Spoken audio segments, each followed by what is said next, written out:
Welcome. Welcome everyone. Great to see you. Great to see you here. I'm very excited about our movie tonight. I'm very excited. I might get animated because it's such a great classic healing movie, and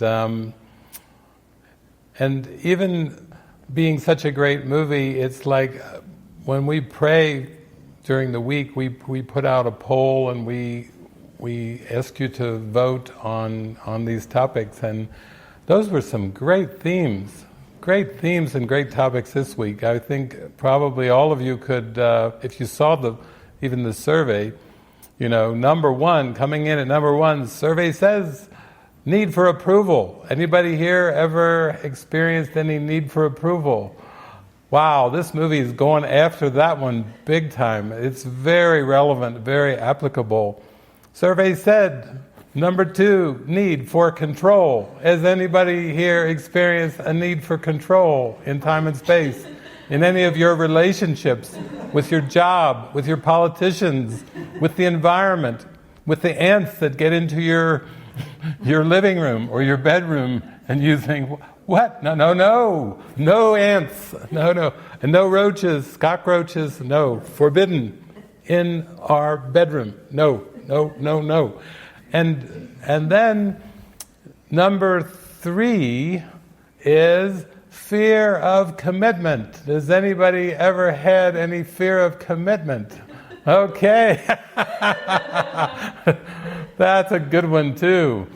And you can take that in many ways. Fear of commitment in relationships, fear of commitment in your spiritual journey, fear of commitment in your career, fear of commitment when you sign a lease,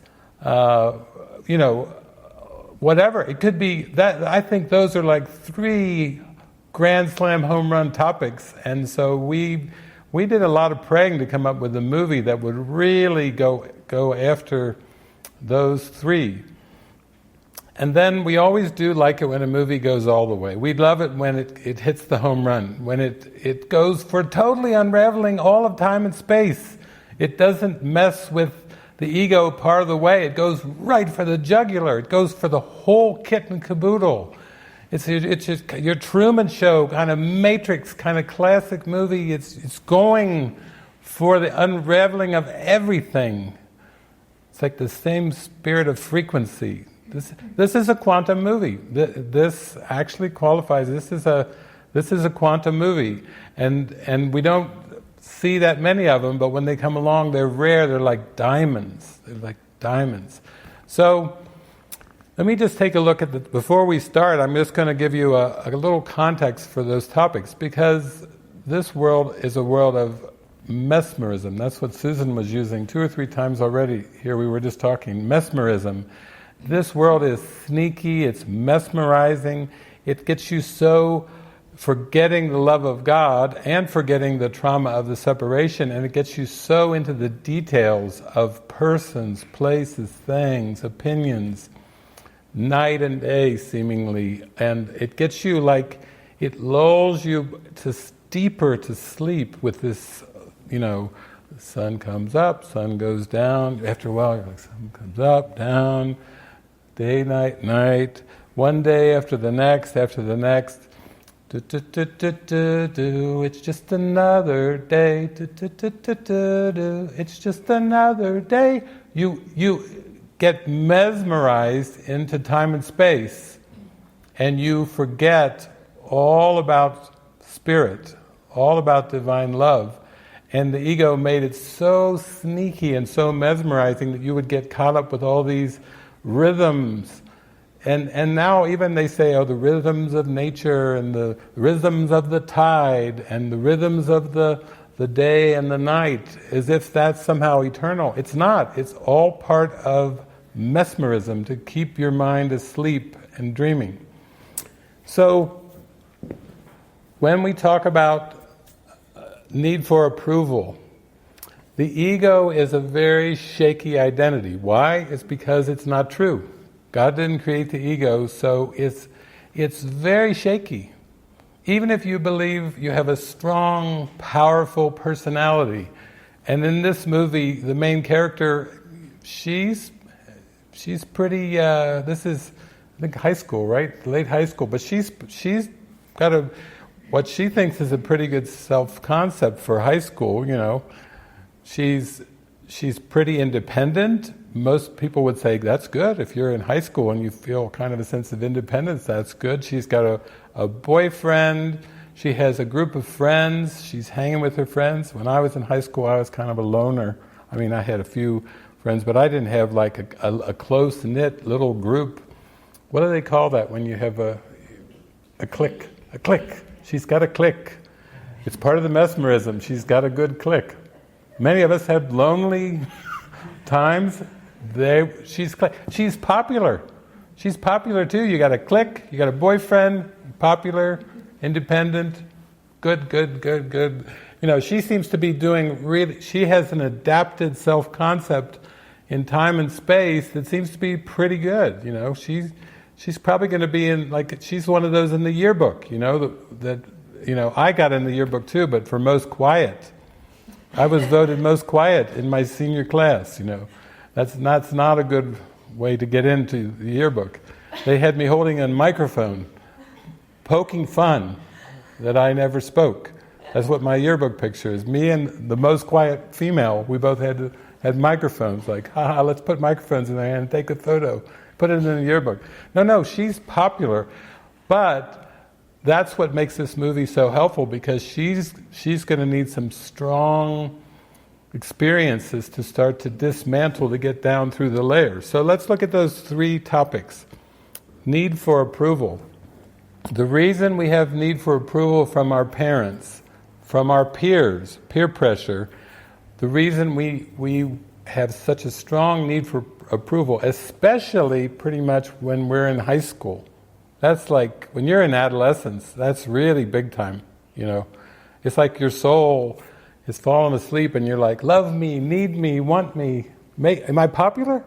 What do I have to do to be popular, It's so extreme, but the reason that it's there is because the ego is the false identity, and because there's no certainty in the ego, there's no certainty in the death wish, then this self-concept, which is a personality self and relationships that are surrounded around the personality and the environment that surrounds the personality, that self-concept is extremely shaky. Even if you're popular, even if you get good grades, even if you seem to be successful, even if you have a boyfriend or a girlfriend, you check those things and you still feel pretty shaky. You're still wondering, am I going to make it? Do I need to do better? Can I do more? And you definitely want approval from parents, teachers, peers, siblings, and so on and so forth.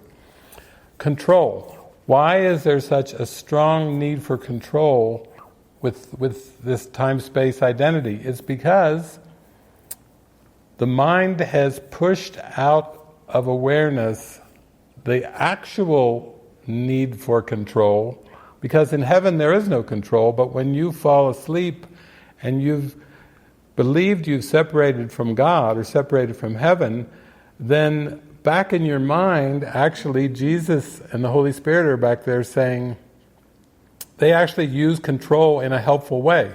How is control helpful? Well, listen to Jesus. Jesus says, you can actually control the direction of your thinking. You actually can control the direction of your thinking.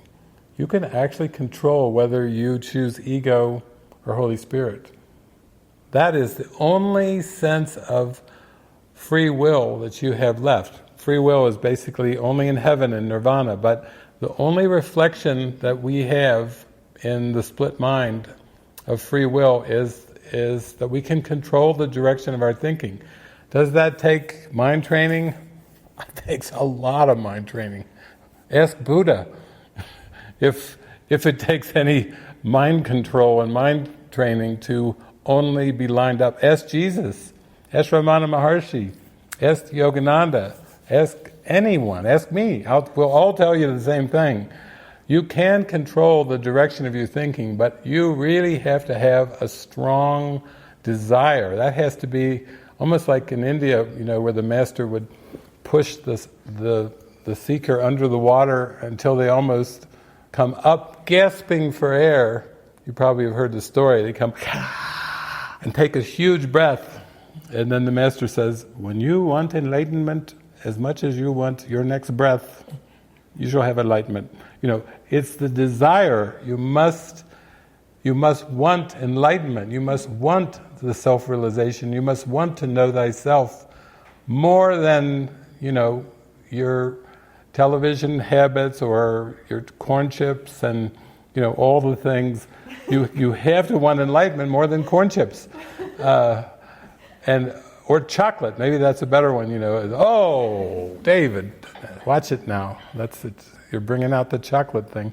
But you have to want enlightenment more than you want anything else, is basically what all the masters say. And so, in order to really get back into your mind, you have to start to have experiences that show you that you can control the direction of your thinking, but the ego does not want you to come even close to that. So, of course it does what it does with anything. It projects this important thing out onto the world, and then you have to control your neighbor, you have to control your partner, you have to keep the ants and the cockroaches out of the house, no animals except for pets, certain animals in, kitty cats, kittens, yes, squirrels, no, rats, no, cockroaches, no. The butterfly, that's okay, maybe a butterfly, but you see how the mind gets into controlling. It controls the environment, it controls the relationships. The ego tries to control everything about time and space. All the scandals of the world are people trying to get away with something by still controlling and manipulating time and space so that they can get an outcome that they perceive they want. For what? For their shaky self-concept. That's the only reason people lie, cheat, steal, have affairs, do all kinds of things, is because they want something for their self-concept and they don't mind taking a few shortcuts. But ultimately, it doesn't matter whether you take the shortcuts or not. It's a projection. So Jesus tells us in A Course in Miracles, right near the Rules for Decision section, he says, you have no control over the world you made. So let's put those two together. You can control the direction of your thinking. That's good. That's a good use of control. And you have no control over the world you made. So the next time you think about controlling a partner or controlling something in your house or controlling anything in the script of time and space, just remember that the control is inside. And the movie will help us take us into the mind, because it actually takes us back to that power of decision. And then we have to go even deeper than that to the power of our wanting, to see the calls for love and extend love. And then the last one is fear of commitment. Why is there fear of commitment in interpersonal relationships? Why is there fear of commitment on the spiritual journey? It's a belief in sacrifice in the mind. It's like, what's it going to cost me? Oh, I'm in love with you, but I do like being single. There are lots of good things of being single. Wow, I have to sacrifice all those great things about being single if I'm in a partnership. And then vice versa, it's like there can be a value for another aspect of the self-concept, which is in the world of opposites, and then it seems to be a sacrifice to give up all the opposites, because the mind is now accustomed to the opposites. It's familiar with the opposites. You talk about the adjustment bureau, this whole mind is, the whole world is the adjustment bureau. It's just trying to adapt and adjust with a self-concept, anything to prevent you from going back in your mind and releasing the whole thing.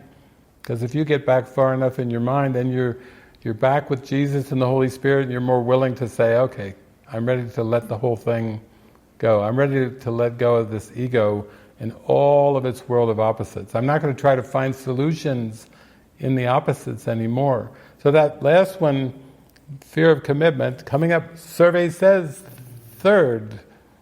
Maybe next week it'll be number one, but for now, in the third place, the third horse in the running is fear of commitment, and that really is, ultimately it's the fear of the atonement, it's the fear of the light, it's the fear of divine love, it's the belief that I will lose my individuality, it's the belief that the world's not all that bad, and do I have to give it all up, or can I keep part of it? Can I keep part of it, please? It's still not seeing that all of it, everything of time and space, is just a projection of lack. So when you want something in the world, it means you already believe you're lacking in the mind, and then you want to acquire, attain, possess, achieve something in time and space to fill the empty hole inside from believing that you're something that you're not, from believing that you could separate from the source. So this is a good one too, because the main character is going to start to question her relationships. She's going to question what's the point of time and space. Just like Phil in Groundhog Day, Bill Murray, the more that loop goes on and on and on, he's like yada yada yada yada. He gets bored, he gets depressed, he gets suicidal. When Phil goes through the time loop, actually the time loop is a beautiful mechanism that the Holy Spirit can use to show you what's going on in your mind. Why? It's because when things loop in the way that you're accustomed to them, they loop so slowly that you're so adapted and adjusted to those slow loops called days, and those slow loops called years, and those super slow loops called decades, that it's mesmerizing. You start to feel like that's just the way life is. Slow as a snail. But when the Holy Spirit uses the time loop metaphor, then, wow, you get to see your patterns. It doesn't matter whether it's, maybe you just think, I think I need to go to past life regression therapist, and you go to visit this past life regression therapist, and she shows you like 43 of your lives, and you're going, damn, I thought I was going to see if I was Cleopatra, but 43 lives, then it's like in your face. You can start to see the same patterns that you played out for the 43 times, and oh yeah, when you walk out of that therapist, you're a little dizzy, because you see that like out of 22 lives you were attracted to an alcoholic, and you go, damn. And I'm with another alcoholic now, and I've been doing it 23 times. And then, thank you, therapists, for that past life regression 43 times. Because, why? You're happy because you see the pattern. And you start to think, what is it about that I'm so drawn to about that alcoholic? Or, you start to see the nuances. That's where astrology can come in. That's where the Enneagram can sometimes be helpful. These kind of tools are helpful because they show you the patterns. And why is that helpful? Because when you're in the mesmerism of slow time, everything moves as slow as a snail. And you're just thinking, I'm hot and sweaty. You're not thinking about how many times you've been with an alcoholic. You're just thinking, it's hot today. I need an iced tea. I need an iced tea here. I don't want to look too deeply at these patterns. But this movie is going to actually show us the patterns in a fast way. So this is why it's such a helpful movie. It's like a great classic time loop movie that helps undo the false self-concept, because when you watch the main character going through the loops, you're going to say, wow, you'll feel the emotions. Susan was saying this could be a flusher. There's some emotions that can get triggered by this movie, and yet it's all for the good, because it's just a matter of showing you the patterns. Where the patterns? Where am I still repeating myself? Where am I still choosing something that really doesn't bring me what I want? Where am I still looking out to external authorities or peers? Where is it important for me to have a good opinion given to me, or a good evaluation? Where do I still feel like I'm looking for external validation? That's what's good about these kind of movies. So as I say, buckle your seatbelts, hold on to your hat. We have got a great metaphysical movie again to help us zoom back into our mind, which is what we've been praying for. We want to be conscious of the things we're choosing. We don't want to feel at the mercy of the world, at the mercy of people, at the mercy of friends and family, at the mercy of the world even, at the mercy of the pandemic. This is one of those movies that can help experientially, if you've felt heavy, any kind of heavy thoughts, even with the pandemic and the situation on planet Earth right now, this can help transport you toward that point in your mind which is you pull the plug on the ego. You get to the bottom of things and you start to say, I have the power to click my heels together, like Dorothy and the Wizard of Oz. I have the power here to unplug you, ego. I have the power to choose happiness, even though it seemed like it was covered over by all these other distractions. I have the power to choose happiness and to choose joy. So enjoy the movie. We may actually have some great points to pause the movie because, it's a spectacular movie. It's really a good device. Rob texted me. He said, I made my bed for you. Oh! It is Yes. so sweet. No glove, no love. Hear me? Take it! Take it! Take it! Take it! Take it! Watch the movie!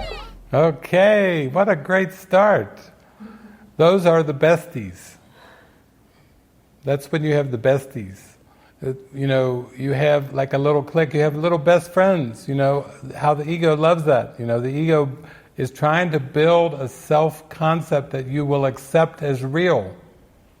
And it doesn't matter, the ego doesn't care if you pick just 3 others and you have 3 besties, and you leave the other 7 billion out of the besties, you see? Because it's trying to convince you that there's some kind of relationship in this world, of friendship in the world, and that's a great start right there, because for those of us have tried it, where we had a phase where we had our besties, best friends, we know that's just another transitory phase that somehow the spirit is going to have to reconfigure our entire perception so that we can see all 7 billion the same. That's really the goal of spiritual awakening, is if you can just see all 7 billion the same, make this year different by making it all the same,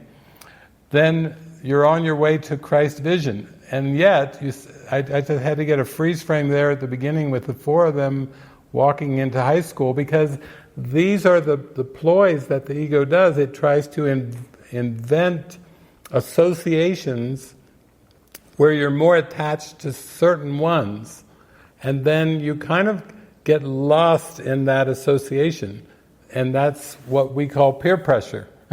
It can be a family association, it can be besties in high school, it can be your graduating class when you're in high school. I know a lot of people and friends of mine, that's a big deal throughout the years.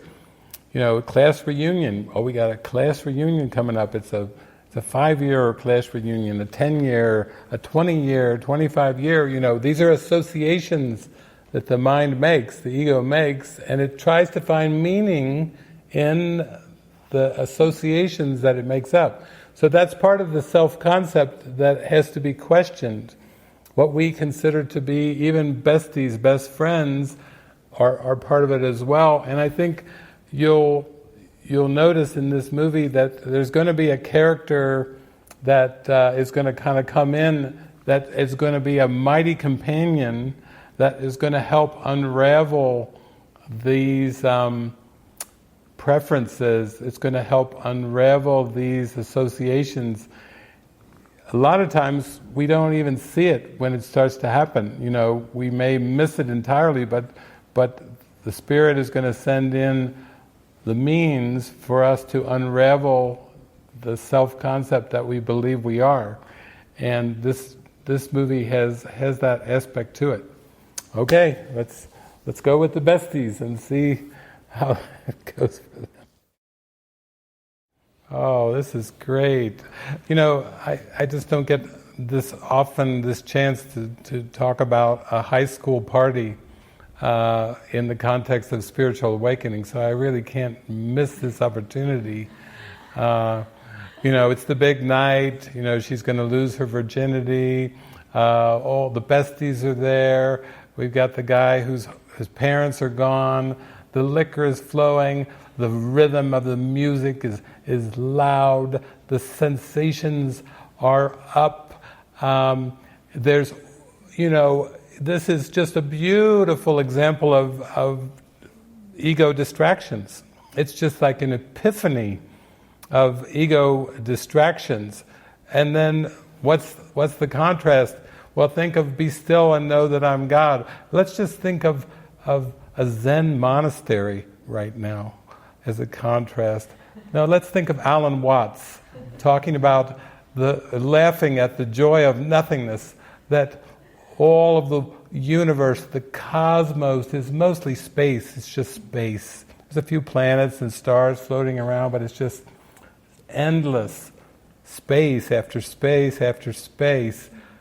What do the Buddhists call it? It's temporary. It's so impermanent. And here we have a high school party as a contrast to that impermanence. What is so great about a high school party? I think it's an excellent teaching device to teach how strong the ego wants to make something out of nothing.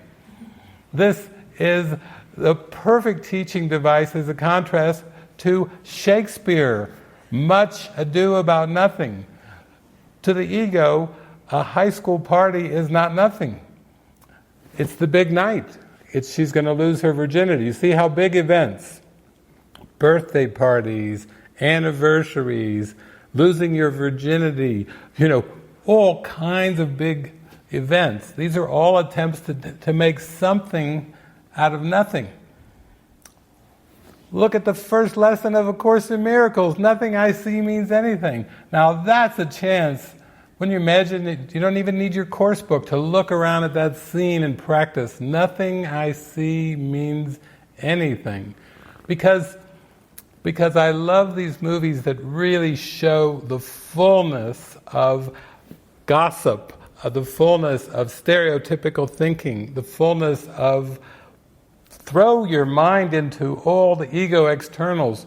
What for? Because school is not so good. A lot of people are bored with school because it's learning, and they're not so thrilled about learning. Some people aren't.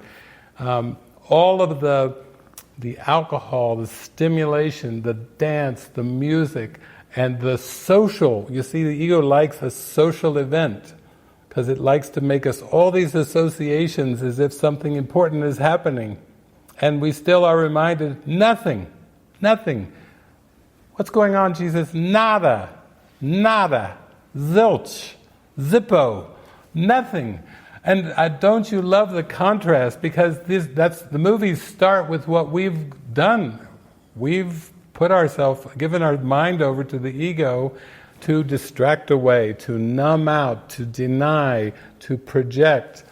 Making fun of this girl with the long hair about, using psycho noises when she walks by to judge her, or just judging everything and everyone, but it's almost like a click of judgment. So it's supposed to be cool to judge. For most of us, we've gone through that, and eventually we start to realize it's not really cool at all. It's actually quite painful, because all that I give is given to myself. But in the context of social and besties, this is where it can start to become acceptable.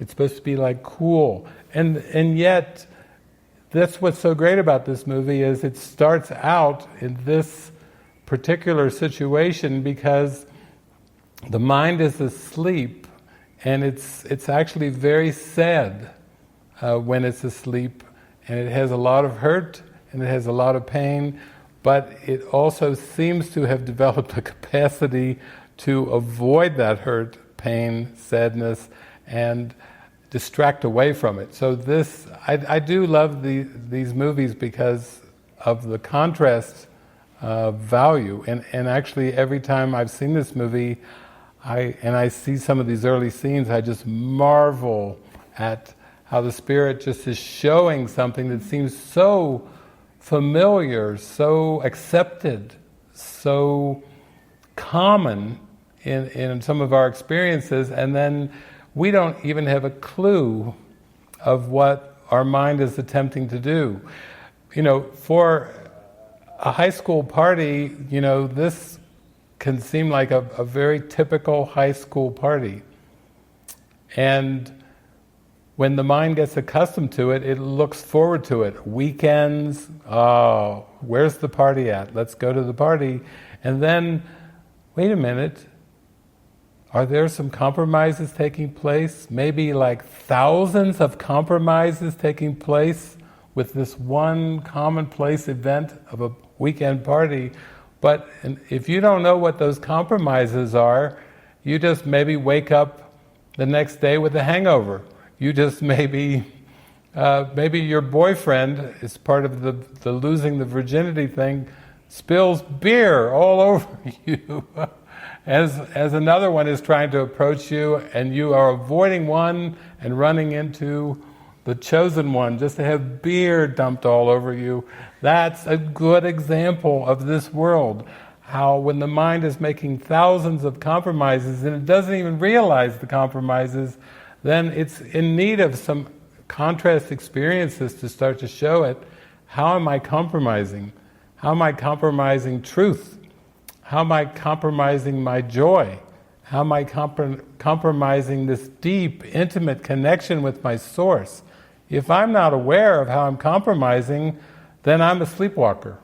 Then I'm just wandering through time and space, trying to find the best I can to distract away from some of this inner hurt and pain. So, yeah, I hope you're all enjoying this as much as I am. I am so fired up to see a party from the Spirit's perspective. I just had Alan Watts coming to mind all the time during that scene. I couldn't help it. Alan Watts talking about nothingness. I was like, oh yeah, that's delicious. But it was the context of the nothingness, into what seems to be the ego's world. That's where the joy comes in. You start to feel a hallelujah inside your mind when you start to realize, oh my gosh, thank God that all those compromises I attempt have no validity and no reality whatsoever. Okay, we're going to start to get some good action going in here now, the mind action. I wanna get out, but I can't live without you. Oh. So there we have the surface, and then the song that they're resonating with is saying, I want to get out. That's like your soul speaking to you. Even in the middle of the party, even in the middle of, sorry babe, sorry about Rob, sorry it didn't go that way, and I need some carbs, and back to whatever, there comes the song on the radio, I want to get out. That's like the soul's calling. The soul is our soul comes from eternity. And as much as we may mess around and play around with the images of time and space and give our mind's power over to the ego, that's the song playing inside each of us.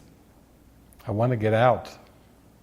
I want to go home. That's what Dorothy was feeling. That was her prayer in The Wizard of Oz. I want to go home.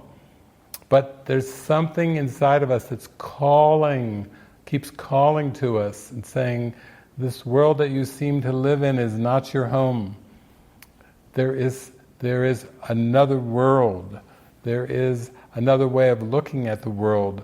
There is happiness available to us. There's joy available to us. And yet, when we're mesmerized into time and space and to the movement of the images, that voice is suppressed.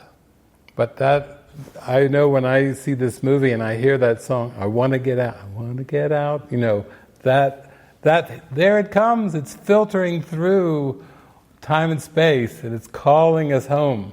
It's like Buddha, Siddhartha, Siddhartha's in the palace, his dad wants him to be king, and there's this whole thing going on in the palace. And what does Buddha hear? He hears a song. And this song is calling him beyond the palace gates. And not only in the story of Siddhartha does a song come, in the Course in Miracles it's called the Forgotten Song, but this song comes wafting and he hears the song. I don't know, at this point in the movie they don't really hear the song. They like the song, I want to get out. But they don't know the full impact of I want to get out. Why they're so drawn to that song. There's something on another level that's drawing them to I want to get out. But Siddhartha actually, the whole palace falls asleep. And so he gets his horse with his buddy, and they leave the palace. They leave all the expectations of the father. They leave all the expectations of the people. Siddhartha leaves everything behind that he's destined to experience and achieve, and he leaves. He just takes his good friend and two horses, and everybody falls asleep, and then he goes on this quest to face everything in his mind. Well, our main character, she's getting ready now, like Siddhartha, to face everything in her mind. And that's why when you watch this movie, even the nuances of I want to get out is like, yeah, you gotta love it. The Spirit is calling us with such a passion to wake up. Okay, let's see what goes on. How fascinating, how instructive to just go through a day.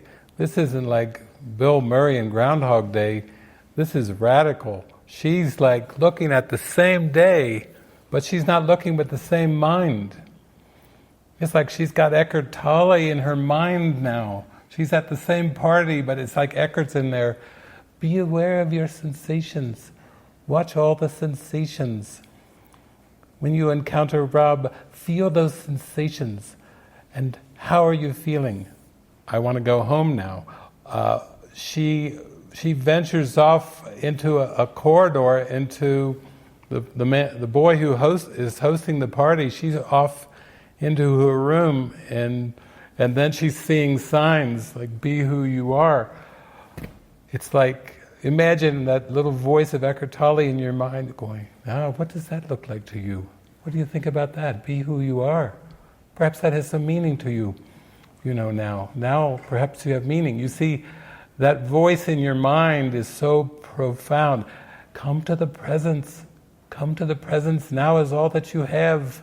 Now is all that you have. Pay attention to the sensations. What are your bodily sensations? Be aware. Be aware. Before, she's just looking around at a bunch of drunk people, drinking. Her boyfriend, she actually has time to talk to her boyfriend this time, where she says, I don't feel right, and he says, again, let me fill my cup up, and okay, let's get this over with, I'll do it. And, it's almost like there's this thing, and you see the perspective is so different. but she's just starting to be more present. Eckhart would say, she's starting to take it in.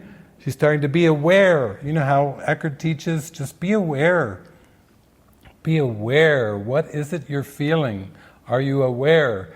I can just see it. This is just her first replay, and already she's got some Eckhart awareness coming in. Just she's starting to pay more attention, to be more aware. Isn't that the way to the present moment? Isn't that the way to eternity? Just through awareness. And how fascinating that the day is being replayed. Not like in a linear mesmerism time thing, like every day seems to be a little bit different. But imagine before you came to watch this movie that you had a day today, and imagine your day getting replayed. Today's day, what you did today. That's all you've got, you just get that. You get that every day with that beautiful Eckhart voice in your mind. How does that feel? How are you aware? How do you feel? Are you aware? Imagine this day that you just went through today was your only day, and that the Holy Spirit decided to use it as a teaching device to have you, how are you feeling? How are you feeling now? Come back to the present. Be aware of everything. Be aware of all the nuances. Be aware of, watch what you said there. Oh, how does that feel? Does that feel good? Because it's clear. I will say the same thing that Eckhart is saying is that it's unawareness is the problem. If there's a mind that's aware of everything in time and space, and we're just aware of the tiny little personality self and what seems to be just hours in one day, that's so teeny. It's teeny, itsy bitsy, it's really microscopic when you think in the whole cosmos, that your attention and your perception's down to this tiny little perception of yourself as a personality during the day.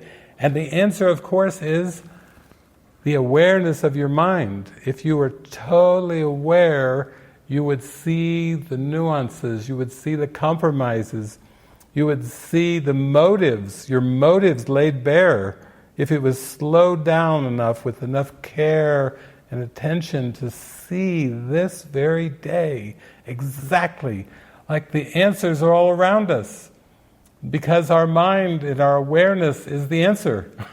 And all we have to do is become fully aware. And that may seem to take a lot of mind training. I'm not trying to say, you just take the red pill and then you're done. That's when you watch The Matrix, when Morpheus offers Neo the blue pill or the red pill, and the blue pill is just you wake up the next day and believe whatever you believe, and the red pill takes you down the rabbit hole. How deep do you want to go down the rabbit hole? But when Morpheus offers that choice, it's basically the blue pill is the wrong mind, is sleep, denial, projection, sleepwalking, and the red pill is, let me show you how deep the rabbit hole goes, and you're going to be on the adventure of your life, an awakening adventure, a joyful, exciting adventure of coming to know who you are through forgiveness. It's the most exciting adventure you could ever have if you take the red pill. And in one sense, our main character, Samantha, whether she's aware of it or not, she just took the red pill. and now the Spirit's using a one day in her life, and is going to use that one day, that just the scenario of one day, to wake her up. How spectacular. You don't have to think of years or how long this will take me. It's how willing am I to be present, to really, really, really be aware of everything. Because the more aware you are, you'll notice these assumptions, you'll notice these beliefs. They may have seemed like unconscious beliefs, but as soon as you open with that red pill, those beliefs are on their way out. They don't have a chance to the light. The light is going to shine on all of those beliefs, as soon as you've taken that red pill. So I think it's fascinating, and I particularly like how this party is being re-perceived. She is being shown this party from a different state of mind, and she may not even be aware of it, but she calls it weird, like a deja vu, like she's reliving a day. But also she's starting to notice a lot more than she noticed the first time through. And isn't that what you would pray for? To be shown more of what's actually going on in your mind. Isn't that the greatest prayer you could ever have, is show me what is going on. Help me pay attention to the things that I need to see, that need to be exposed and undone.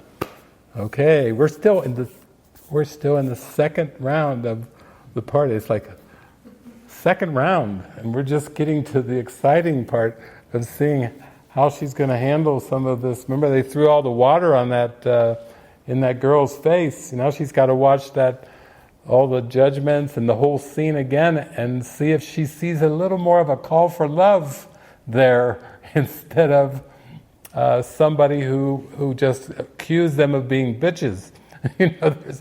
Maybe she can start to see a little bit of that call for love that's behind that scene.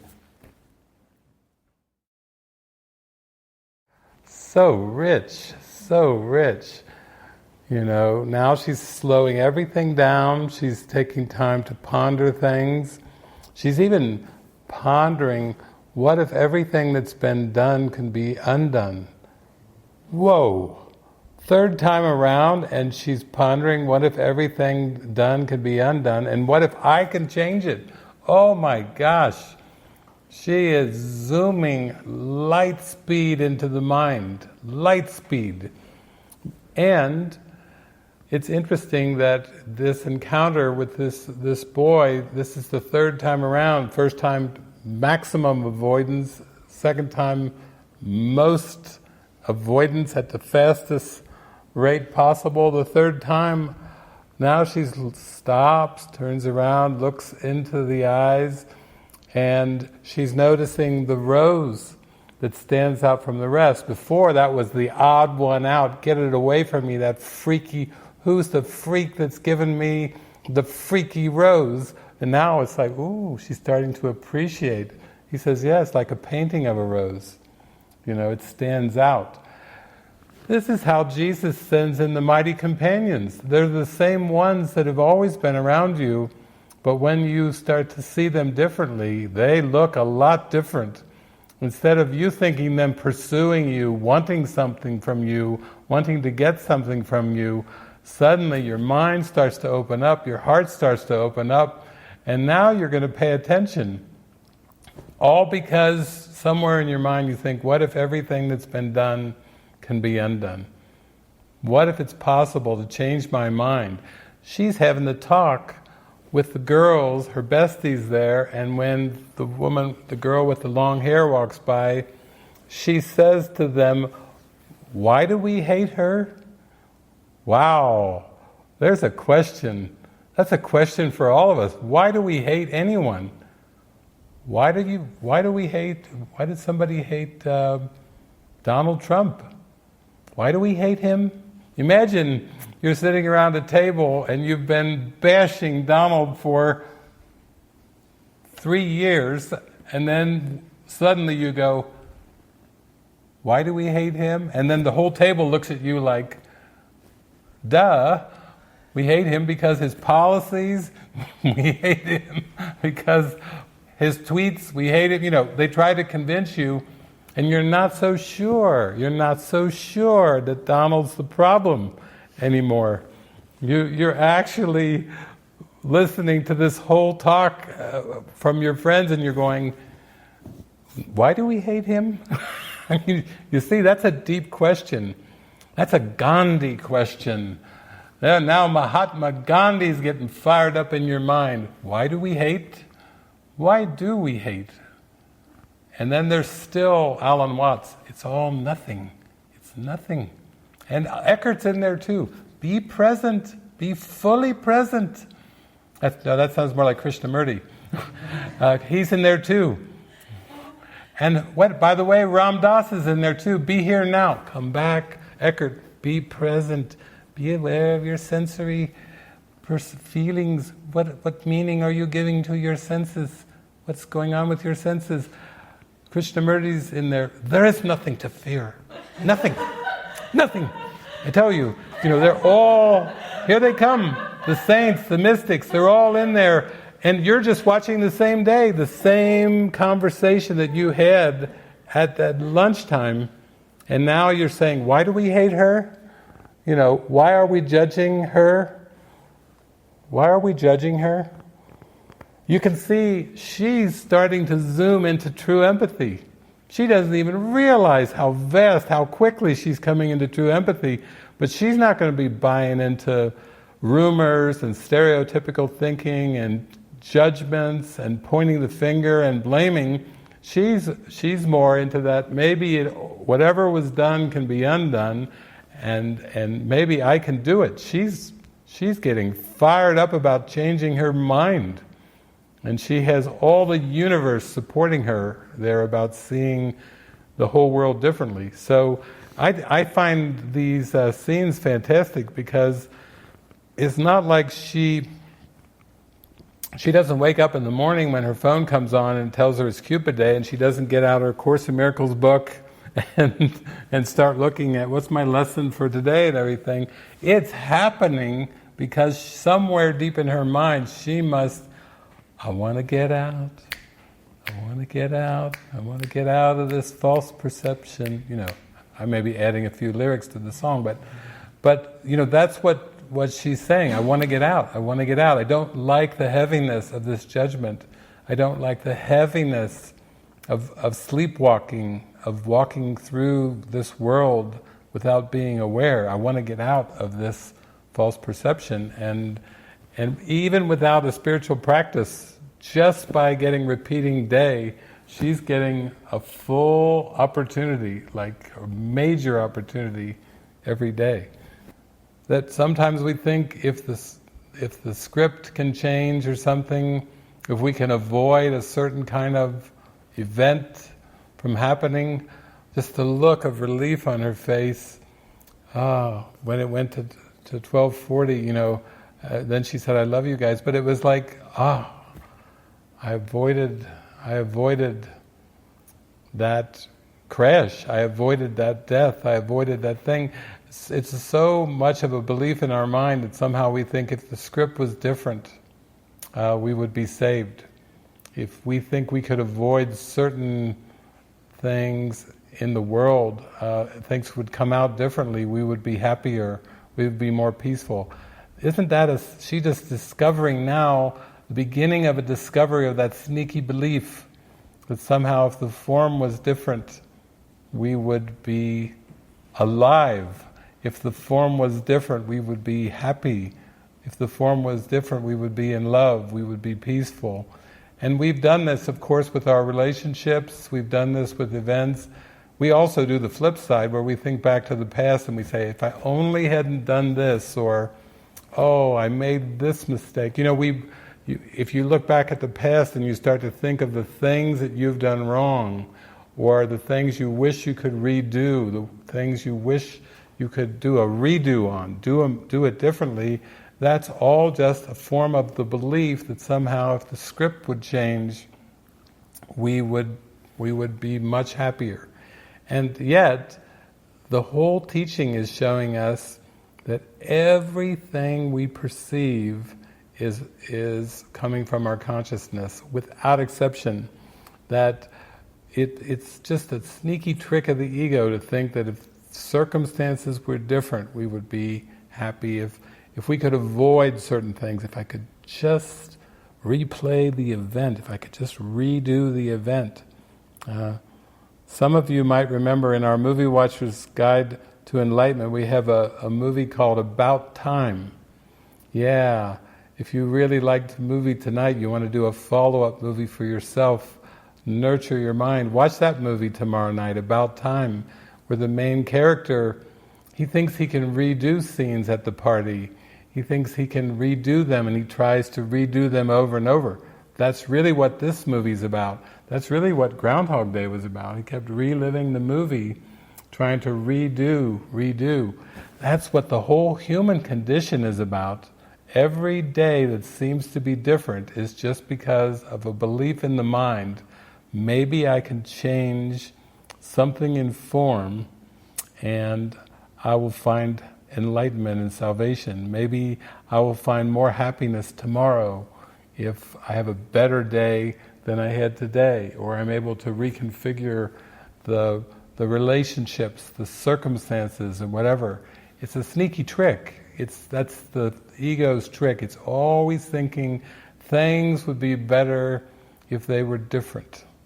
And Jesus is saying, yeah, things would be a lot better if you just would quit judging, if you would just cease attempting to interpret meaning where there is no meaning, if you would cease attempting to break things apart in the world and see the world as a whole, if you would cease comparing and contrasting, if you would cease believing you can manipulate the images, and come up with a better configuration, that you'll find happiness in a better configuration. There is no better configuration. That's what Jesus is trying to show us. See the world with me, he's saying. Come inside with me. Come and see the world from above the battleground. Then you'll taste happiness that's always been there, but it's not going to come from changing the form and changing the circumstances.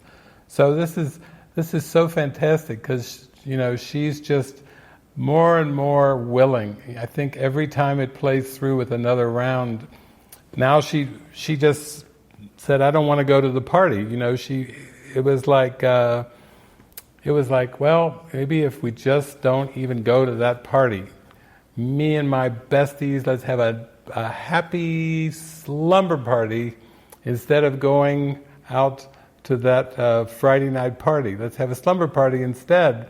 And it seems to be the clock, the time on her watch clicks past that, but now we get to see the Spirit showing us that that's not the lesson. Nope, that's not it. And that all of us have gone through that too, where we go, whew, like look on her face, oh, I love you. Besties, I love you. Jesus has got something else in store than loving the besties. She's feeling more gratitude and appreciation and love. Mom, I think you're beautiful. You notice how she said that to her mom in the car?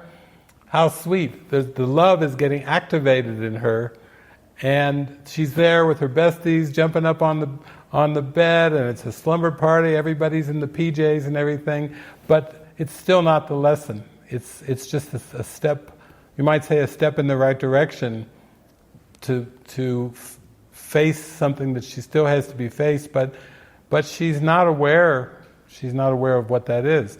And here's the key thing. Some of you might have seen that movie we did, Take Me Home. And in that movie, I say a line from, I think it's lesson 135, you cannot know the problem that the plan is meant to solve. You see, that's the key line right there. You cannot know the problem that the plan is meant to solve. You can never know the problem that the plan is meant to solve. You've got to become so clueless, I mean so completely clueless, that you have to give up searching for problems. Because all of us have been what? As human beings, we're problem finders. That's good. Some of us are in the medical profession, or as scientists, or we're managers. We have all these roles, and what do our roles tell us? You better be able to find the problems, because then you can solve the problems after you can find the problems. That's our problem. We are human problem finders. We are human problem finders, and then we actually believe then we have to solve them too. That's what we get paid for. That's why I get the big bucks, I can find the problems and I can solve them. Yeah, that makes us feel real important in time and space. We find the problems and then we solve them. Tell me about what your life is. Oh, you have a relationship problem. Oh, you see, we listen to a best friend pour their heart out for 2 days and we say, yep, that's a classic relationship problem. Who says so? Who says it's a problem? Who says there's a problem at all? Who says there's ever been a problem? Only the ego is the problem finder, and then we arrogantly convince ourselves that we can solve these illusory problems. And what I'm telling you is you cannot solve a problem. You can't actually know what the problem is and have it be solved. In other words, forgiveness, you're not asked to forgive what's true. You're asked to see that what you think happened never happened. Yeah, there's Julie. Our last movie, Julie was sharing that insight, like, you mean it actually, this thing I'm still guilty for, this thing that I'm still holding on and replaying in my mind, it actually never happened. Yeah, that's the meaning of you can't know the problem that the plan is meant to solve. You've got to reach a state of connection, a state of congruence, a state of alignment, and in that state of connection and alignment, you're happy.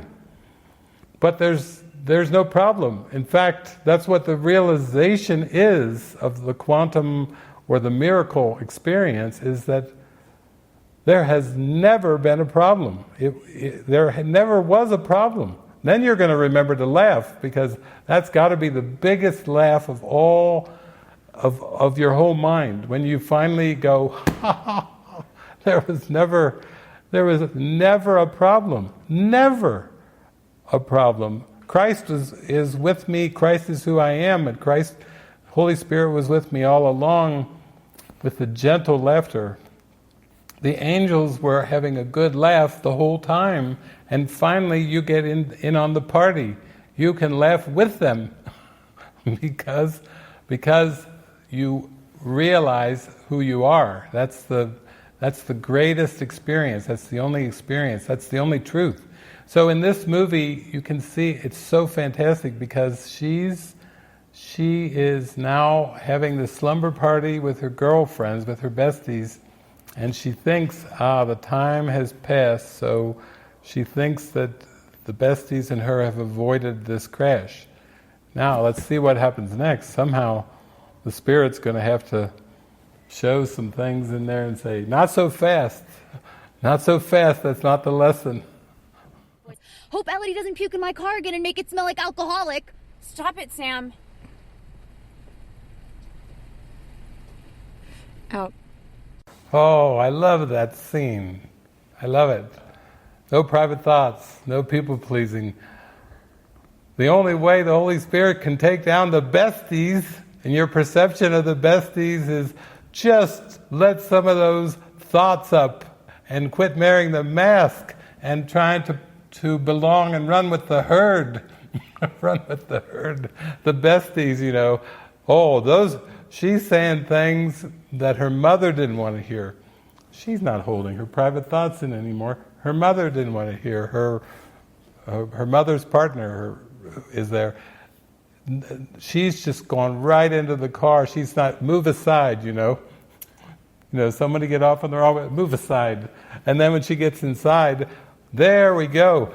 We just saw their first expression session. We do this in community all the time. But you see, this is what we mean by this is you're going to have to free up something. There's a lot of anger, there's a lot of hatred, there's a lot of hurt in there. That's why we can't figure out what the problem is in form, is because we still have repressed emotions, we still have suppressed emotions, we're still bottled up in the mind. And the only solution to waking up from this world is we have to get in touch with what we believe, we have to get in touch with what we feel, and that's a good old-fashioned expression session in the SUV, That's probably their first expression session, and I think you may see a reconfiguring of the form there, the besties might get reconfigured, because to the ego, it's like it doesn't want to hear it. It wants to hold on to certain associations, because why? Because that's what specialness is. Specialness is what specialness does. The mechanisms of the ego that it uses are one with it.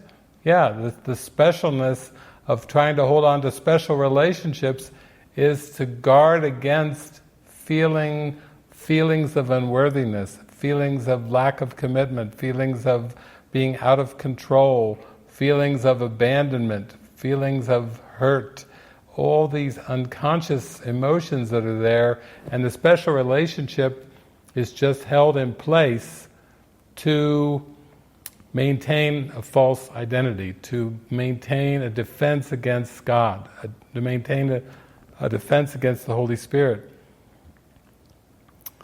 I think at one point Jesus started, I don't know if it's in the Course or he was talking to Helen, but at one point he was saying that, oh, here comes Iso. Here's our Buddha. Buddha has arrived. He is saying that basically in this world, during what we seem to be the daytime dreams, he said all your time is spent in dreaming. Your daily experiences and your nighttime dreams are all dreams, so you're dreaming all the time. And he said all the dreams you dream are perceptual temper tantrums, because that's why we get irritated and annoyed and upset as we move through the day.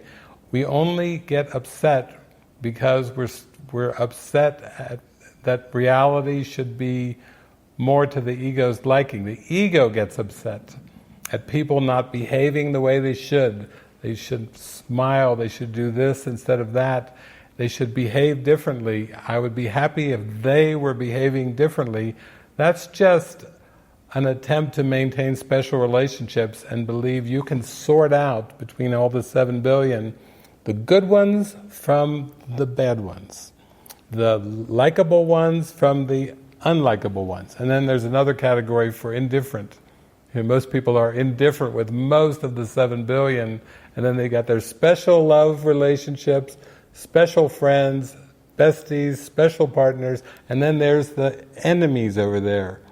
Whoever. They might be Donald Trump or Mussolini or Hitler or something. Or maybe your neighbor who never takes his trash cans in. He just lets them blow around the wind all over the neighborhood. And as you're backing out, you've got trash cans blowing into your car, your SUV, because this neighbor never takes the trash cans in. You see? That's a special relationship. That's the negative. That's a special hate relationship.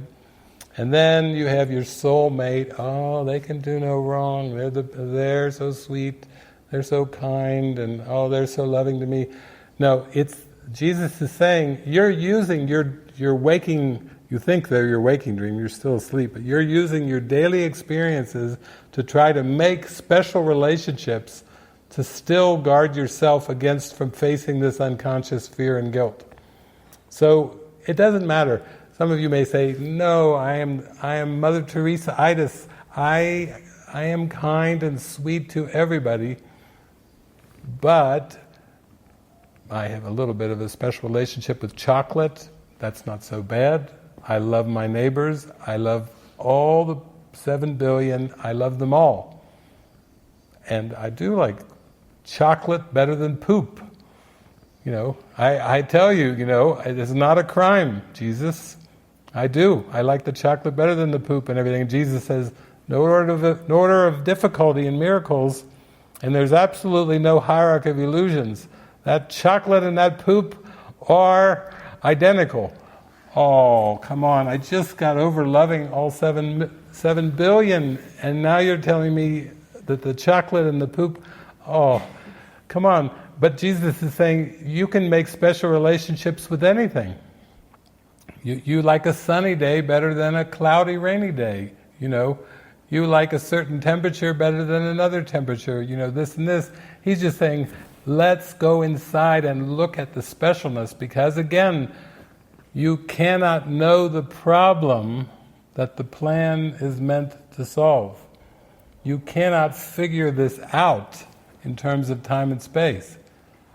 I love that dog. He is totally getting what I'm saying. He's a happy dog, resting cat. But really what we're seeing is the specialness is the judgment in the mind, and that's what needs to get exposed. And that's what the girls are doing now in the car. You know, to the world they might say, uh-oh, that was a good friendship that you're messing with there, and you've got a little bit too much honesty or a little bit too much exposure going on in that vehicle. But no, it's not too much exposure. It's actually something we should welcome. We should welcome that when it comes, because when we're hiding and holding secrets and judgments, and we talk behind people's backs, like Lindsay apparently was talking behind everybody's back, but she's got some hurts back from when she was, you know, having that childhood, and that things started to unravel a bit. Like there's some. She was the woman with the long hair, the girl with they were best friends. They used to do sleepovers together, and then at some point something was interpreted in the mind, and all of a sudden she's a psycho. The rest of her life she goes from being best friend to psycho. That's a pretty big turnaround. But all that is it's a failure to look and face something inside that she would project, you know, from best friend to psycho. There has to be something deep and dark within that has not been exposed, some kind of secret that's under there. So we'll just keep moving with this, and it all gets flushed up. But I love these themes when they start not hiding, and they start actually letting up some of the private thoughts that are there, but they've been pushed down out of awareness.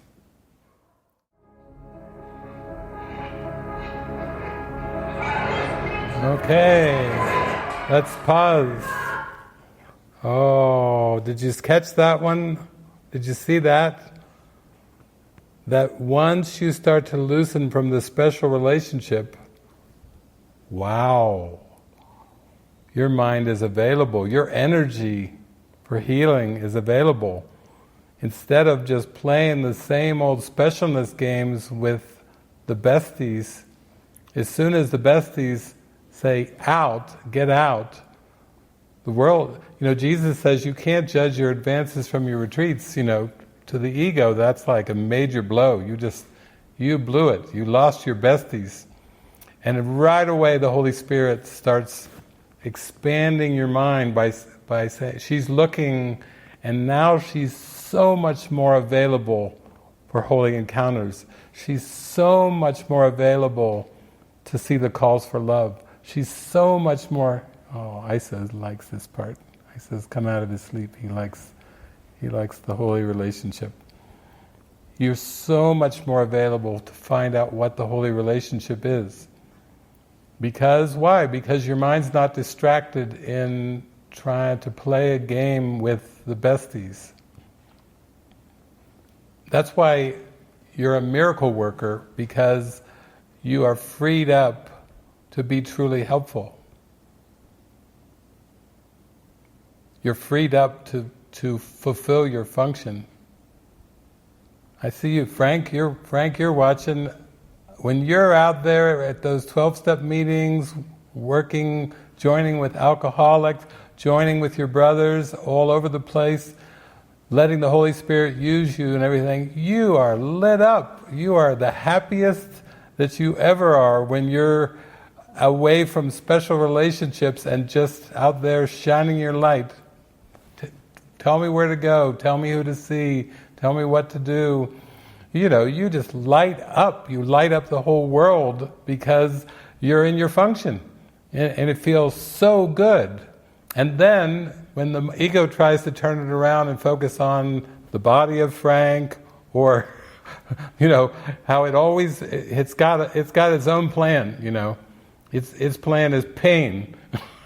And basically, it wants to, you know, you to feel the pain, feel the suffering, feel little, feel weak, feel frail, feel vulnerable. There's a contrast there. And you can see that sometimes even the situations when things seem to fall apart in our as the ego would judge it. We're just getting our perception cracked open so we can be more alive, more truly in our function. And it gets more obvious too, because we know how it feels. We're drawn to it. We're drawn to the light.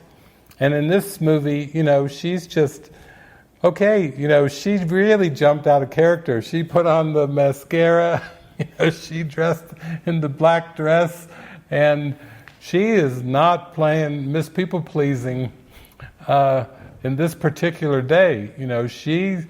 She cracked out of that special relationship, the clinging to it, and then suddenly now she's more available. She can look in and see the girl who committed suicide drawing, and now she's starting to see that oh my gosh, she has a passion. She has her own things that bring her joy, and she's even aware of them because now she's taken the time to walk the other way. One of her best friends said, "Turn around and you go the other way. Don't even think about coming over here." Yeah, that's good. The Holy Spirit's like, yeah, good. I've got some other things for you, like being a miracle worker that actually will bring you happiness instead of trying to play these games of pleasing best friends, pleasing certain people. I want to use you for the whole universe. I want to help you free your mind for the whole universe. And that's why the Spirit knows the way to undo these special relationships. Really, it's just the undoing of the ego, because the ego is just using the bodies to get something. That's what the ego is using, to get recognition, to get to be liked, to be accepted. It's looking for always to use bodies to get something for itself. Remember, it made the bodies in the first place. God didn't create the body. God creates in spirit. The ego peopled the world. The ego put all these bodies there just so it can satisfy itself and draw things to it. What do you think fame is about? What do you think fortune's about? What do you think personal recognition is about? You see, all these dynamics are dynamics of the ego, just using the bodies to satisfy itself. And then when you give them over to the Holy Spirit, when those things start to break up, just when you think you messed up, I messed the relationship up, I lost my besties, just when you think you're a failure, Jesus is inside going, oh, you keep coming, come to me. I'll use your mind in a way where I'll let you shine the light. And now you're going to send a blessing to everyone you meet. You're going to show up with, what can I give you? How can I join you? We've seen that scene where, what's the girl that is they call a dyke, and they say she says she's in hetero fucking hell or something like that. What's her words? Hetero fucking hell, because the roses go out on Cupid Day. And why? She's not getting roses because she's not playing the heterogenic mating game with the roses, She's not getting any roses. But nobody's hearing that call for love, She's no different than anyone else. She's just calling for love. She just wants to be loved like everybody else. And yet she's not playing that particular game, so she's got the specialness coming in a different way, but there's just all these calls for love everywhere, and we can't see them as long as our mind is too focused and too wrapped up in the special relationship. Because then it's like saying, oh, it's a crazy world, but if I can, Jesus, if you just give me one or two special favors, just give me a few special ones, the besties, or, all right, just give me one. Just give me the soulmate. That's all right. The rest of the world can catch the pandemic, but if you just give me the soulmate, you see how the ego it wants something for itself. It wants to get the goods. It wants to get the goodies. And it doesn't even, it'll bargain. It's, okay, just one. Just give me one. And then, well, the rest, that I'm indifferent. But really, just give me the one, and that is the specialness. It's always trying to limit love. It's trying to limit love.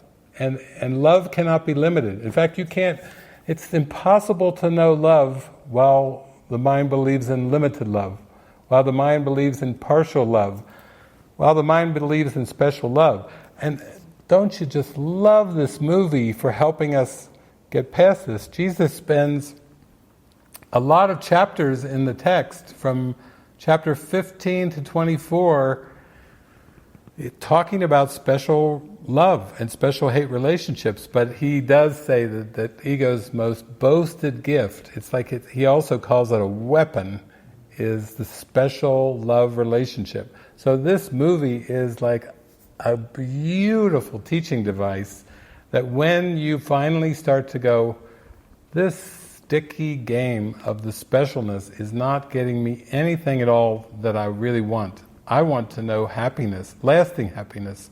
I want to know full love, a kind of love that can never go away. I want to know the love of God, the love of my source.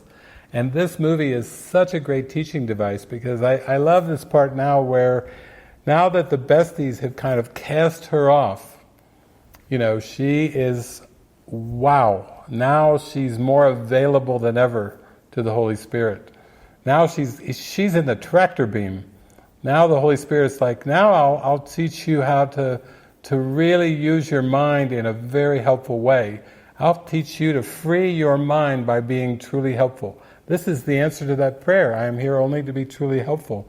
She's like kicking into gear now with true helpfulness, because why? She's released all that energy she was wasting on the specialness. She's freed her mind energy up to be truly, truly helpful. And this is where the movie just takes off. You gotta love it. Even in Groundhog Day, Phil has to learn how to be truly helpful. He helps the guy who's choking on the steak, does the Heimlich maneuver. The ladies are in the car, they get a flat. He's got plenty of energy, Phil. Remember Groundhog Day? He's out there with the jack. And the ladies are like, oh, they don't even know what's happening. He's out there fixing their flat tire. Phil turns just like, that's how he gets out of the loop. We can tell he turned into Mr. Helpful there. He really got into service. He really got into helpfulness. And now we're going to see our Samantha character. Now that she's got her mind's energy freed up, she's ready to really do some Holy Spirit miracle stuff here. Wow. So beautiful. Yeah. It's interesting that this movie is titled Before I Fall, and we were talking about the Spanish version of this translated, they give it their own title a lot of times with movies, but it was, Marina was telling us, If I Don't Wake Up. That's the title of this song, If I Don't Wake Up, in Spanish, Before I Fall.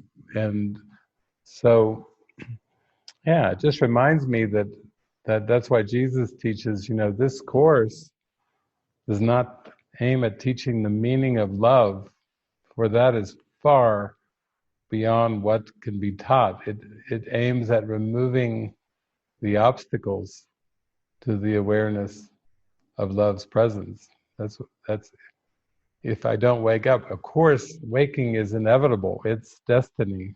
There's no way to not wake up because it's God's will to know Christ as perfect love, and there's nothing that can stand against God's will. This tiny mad idea, this time-space cosmos, doesn't have a chance. It's inevitable. Waking is inevitable, but the focus for us is really in taking a look within our mind at what do I still believe I can accomplish with time. Or some of you remember the Matrix trilogy. I think for me, when I prayed and I asked Jesus, will you remake the Matrix? And he took over 6 hours of Matrix footage and he put together like an hour and 23-minute mini movie. But one of the scenes that I really enjoy in the Matrix is when Neo makes it to the architect. Of course, everyone remembers all the scenes with all the little TV sets and all the anomalies of him trying to fight against God's will and all the anger that's in all those things. But the scene that I really like is the one where the architect says, the door to your right, the architect tells him, leads to the source. And the door to the left leads back to Trinity and the Matrix. And I'm like, oh my God, there's the choice. To get all the way back into your mind to the architect and be told the door to your right leads to the source and the door to your left leads to Trinity and the Matrix. And he doesn't even pause to pray. He goes back for Trinity. He goes back to try to save Trinity. I could just hear Jesus at that point going, seek not outside yourself, for it will fail and you will weep each time an idol falls. Choose the source, for God's sake. Neo, you're the one, but you have to go to the source to know that you're the one. But when we try to save the body that we believe ourselves to be, when we try to save anybody, when we're trying to save the world, when we're trying to save the planet, when we're trying to save anything at all, we're choosing to sleep. Because Jesus tells us in the Course, only the mind can be salvaged, and it's only salvaged through peace. And it only comes from choosing the source. Really, no matter how many scenarios we play out in time and space, and no matter how many times we do the Groundhog Day and we keep repeating the tiny tick of time called the unholy instant, the time of terror, actually we start to realize that it's not like the past is the problem, it's that we're using our present, we're using our choice to choose the past when there's another alternative. There is a real alternative that leads back to the source, and as long as we still believe there's something in form that we need to change or fix or whatever, then that's just a testimony to our belief that we still believe in time, and we still believe that we can fix the guilt on the screen, and the screen was made that we would never look inside. So I just love this movie when she says I have to do one good thing. Her mother tells her, just focus on the good. Just focus on she tells her daughter at dinner, focus on one good thing. Like, you can do this, and you can just see her face, like she's at the dinner table going, that's it. Focus on the good. Focus on, you can't correct the error, you can't solve the riddle of time, you can't solve the ego. At one point in A Course in Miracles, Jesus says, instead of saying, don't do this and don't do this and don't do this, he says, do only that. And that's what the atonement is. Focus on the good, focus on the innocence, focus on that joy, follow your bliss, follow your happiness, go for it. Go right to the light, go right for the light. Don't analyze the darkness, don't compare, don't turn back into that darkened glass that the Bible talks about in Corinthians, looking through a darkened glass. Go for the good. And you can see it when she's at the table. She's like got the look on her face like she's received it from her mother. Then she goes through that beautiful, loving day of I love yous, of telling her little sister, you're perfect. Don't ever forget that. You're perfect.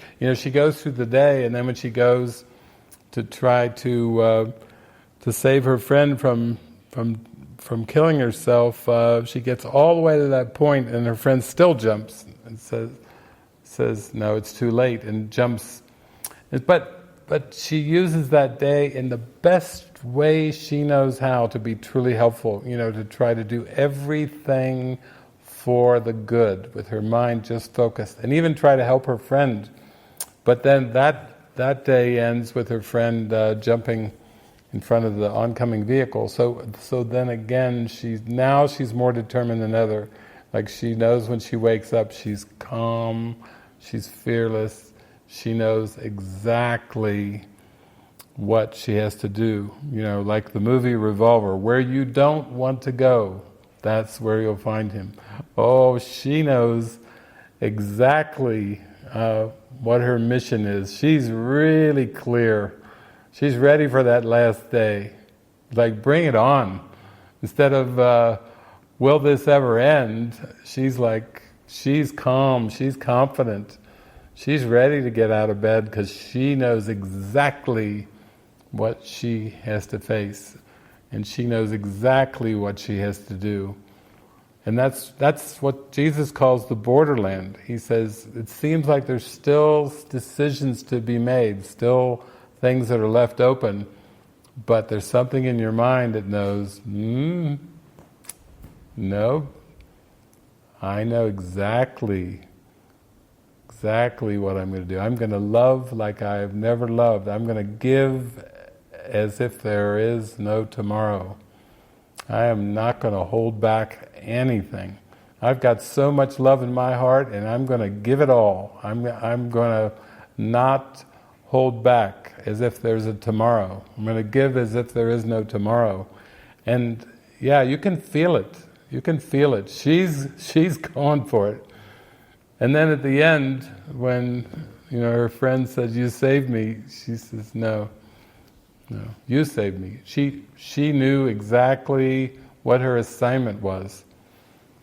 And that's so beautiful, because that's what Jesus is telling us in the Course, that he tells us, even before you start the workbook, he says, transfer of training does not proceed in reality as it does, in what you seem to be. I mean, in transfer of training in this world, it seems like you have to repeat it over and over and over and over. But he's telling us, if you can just forgive one person, just one, it will transfer to everyone. So it's not a cumulative thing. He's not telling us it's cumulative. He's not saying, "Oh, get ready to forgive," I think even the Bible, it says, forgive 7 times 70. I multiplied that out. I thought I could get away with 490, but actually, no, with the Course in Miracles, he's saying, no, it's really one. All you have to do is let go of everything you think and think you know about any person. It could be the person you believe you are, or any person that you seem to experience in your life. You just have to see them for an instant without judgment, without any awareness from the past of who they are. You just have to see them in one clueless moment, one completely clueless moment. That's what forgiveness is just allowing yourself to go into that complete cluelessness. And that's why it's very much that you can't know the problem that the plan is meant to solve, because the only way that you experience the reality of everything is to be willing to not know. That's why the Buddhists keep focusing on not knowing. The Buddhists, you got to love their practice. Form is empty, empty is form. You got to love it. You're activating your Alan Watts inside. You're going into the void, but it isn't a void. Jesus is telling us it isn't a void, it's everything. Who you are is the meaning of life. Who you are. She finally experiences the true meaning, that there's no loss, that the body is not, is in the end is not the lesson. It's the forgiveness in the mind. What happens to a body is insignificant, or as Alan Watts would say, nothing. What happened there at the end? Nothing. Nothing? That was the way the movie ended? Nothing? Well, if you really can start to see that ego tried to make something out of nothing, but it wasn't something. The light of our creation, now that is something. Not really a thing, but that is everything. So yeah, I just love these movies that really take it all the way, because it's just showing us again, like, you are perfect exactly as you are. That is the one message that has to be given and received completely. That's all. Perfect. And how wonderful, people are so afraid of, like, they call it the pearly gates or meeting God. That's, for Christians, I think the way that they've perceived, and the Bible, which, can be a little twisted sometimes, but for a lot of Christians, they don't like the word "the last judgment." It's like, ooh, you've got to face the last judgment. You go through everything on earth, and then you got to face the last judgment. And then I remember the first time I was reading the Course, and I opened it up, and it said, "What is the last judgment?" Well, I was a Christian, so my eyes were real big, like, okay, give it to me. Let's face this last judgment. And here's the last judgment. Holy are you, eternal, free, and whole, at peace forever in the heart of God. Where is the world, and where is sorrow now? I was like, that's the last judgment. That's the last judgment. Well, then we can start to welcome the last judgment, because thank God that's the last judgment. It's even kind of funny to call it the last judgment. It doesn't sound, I don't think the words do the justice to the joy, to the love, to the laughter, to the happiness. Those words, last judgment, don't really cut it. God is, maybe that's our last spoken words. Jesus says, we say God is, and we cease to speak, he says in the workbook. So I'm just so grateful that we could share this experience together. What a movie, what a ride, and so much fun watching your faces. I get to see your faces on this ride. We share the laughter together, we share the awakening, and so I would love to open it up, Eric, and if anybody has anything that they saw or they experienced, or anything that they feel they would love to share, I would love to hear from you, because it's wow, what a precious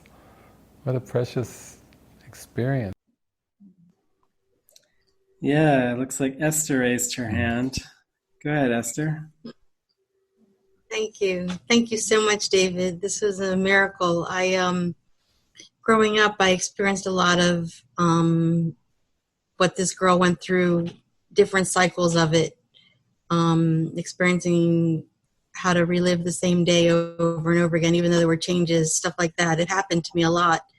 And at some point in my life, I said, well, when is it going to end? When am I going to forget? So much so that I won't have to experience them over and over and over again. Because they went in cycles of about 10 years, every 10 years or so. And it was hellish, even though the approach was exactly what she was saying, like, how can I be most truly helpful in each moment? But what came to me was about my relationship with my mom. I read in your book, This Moment Is Your Miracle, that having a complete relationship with anyone is not where the happiness leads. And you say that purpose is really where it's at. And I wanted to hear a little bit more about that. And also, love like you've never loved is what I got out of an experience out of transferring the training, which you said the last time about only wanting to be truly helpful when I'm talking to my mom or anybody. I really can focus on that. And what's happening though is like I'll have that in my mind, but I'll get a phone call from like my mom in the middle of the movie, and I get really, really coarse. And I don't mean to be, but that's just what the behavior that arises. And so I just look at it, but I'm not really sure what other to do than that. If you can give me a clue about that. And then it's not just with her, it's with just phone calls that aren't for me. It's just like a random one of those automated calls. I get so angry, and I just look at it. I don't know what to do. I can't believe I get angry, and or feel annoyed. What I know that I'm not supposed to be annoyed at even a mosquito. I have a fly going on in this room, and it's like he's on my arm. I'm just like, oh, welcome to my home. I'm not going to be annoyed by you. No way, sorry, Bob. And then no loss. I've been doing a mantra kind of thing with I accept the death of the body, just in my mind, just allowing that to resonate. And it seemed like it was resonating to say that to myself. But now you're saying something much deeper. You're saying the loss of the body is nothing. And I want that to be, I can feel it. It resonates with me what you're absolutely. So thank you. Yeah.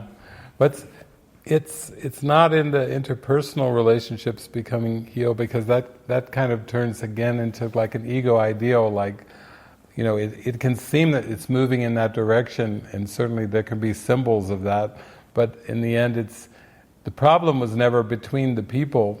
The problem is a perceptual problem, as I keep saying like a broken record. It's a perceptual problem. One time, I think I was in Ireland or somewhere, and I said, this world is cracked.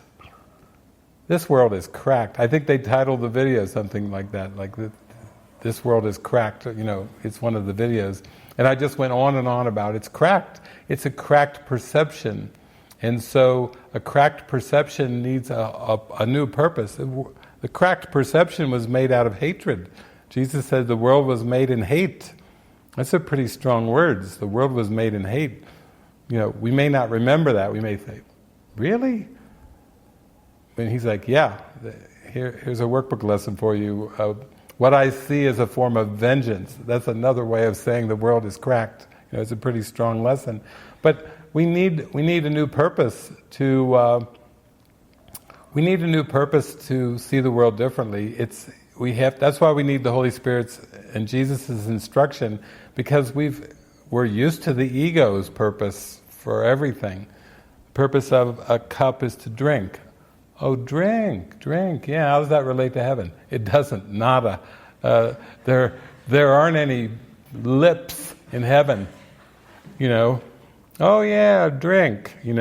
God doesn't even know about this world. There is no drinking in heaven. There's no drinking problem because there's no drinking in heaven. God doesn't have a body. God doesn't relate to bodies. God relates to love and light and in eternity. So once you start to get this, all you do is you start to really surrender in your heart. You go, ooh, cool. Jesus is with me, and I'm going to learn. He's going to teach me a new purpose. I don't even know what it is, but he's going to teach me. One time I landed in Bogota, Colombia, and they picked me up and they said, we're taking you up to the mountains to do like an outdoor excursion. I said, okay. They said, here, you're going to need a sweater and it's a jacket. I just landed in Bogota. I don't have any. They'd given me clothes. And they said, we're going to take you up there. I said, okay, all right, I'm game. So we get, and the name of the man who picked me up was Angel. It was Angel, and it was Angel. I'm like, oh, cool. This is what I like about Jesus. He just has so much fun. Picks me up at the airport. Angel, Angel is driving, and he's driving, and then he says, he's telling me all about, okay, we're going to go through a real industrial town, and he's telling me the history, of all the towns, and as we're driving up toward the mountains, we get into this town, and he says, I've never seen a town like this. It's so much traffic. It's like a major, major traffic jam going on in this town. And so he's sitting behind the wheel going, there's a problem. I don't know why it's so much traffic. And then he looks over at me and he says, oh, you've got like sandals on. He said, you need boots. He's already given me a whole new clothes set when I've landed there. And now he's like looking at my feet. He said, you need boots. So we're not moving anywhere, and he said, here, and he gives me pesos, and he says, go to that store out there in the middle of the traffic jam. I'm now out in some town I've never been to, in Colombia. I don't speak the language, but I've got pesos in my hand, and I look around, and I see a boot shop. So I go, and I come in, I say, okay, I'm all set now, where are we going? I'm going hiking. Got the sweater, jacket now, I got the boots. And so we go in there, and then we turn down this street in this industrial little town, and in front of us, a giant truck and a giant bus have tried to go through this tiny little road, and they squish together. And I'm thinking, wow, this is Colombia. A big bus and a big truck crushed together, because they both tried to run through at the same time. And nothing, the traffic is now at a complete standstill, because only people can walk on the sidewalk because of this big bus and this big truck. And now we aren't going anywhere. We are now in a parking lot. We are officially in a parking lot. And this parking lot is not looking like it's going anywhere soon, because the bus and the truck are smashed together. So, Angel looks over at me at this point and he goes, David, you always say all things work together for good. I would like to hear your answer right now. Right there in the passenger seat. Let's hear you on the spot right now. You tell me how this immovable traffic jam is working together for the good. And I said, really? Do you really want to know? And he said, yes, I really want to know. Let's see what you've got up now. And I said, turn the radio on. He said, what? I said, the answer's on the radio. Turn the radio on. He turns the radio on. No kidding. Let it be, let it be, let it be, hey, let it be. Speaking words of wisdom, let it be. And you should have seen the look on Angel's face. Just like, oh my God. Now, that's what we mean by a new purpose.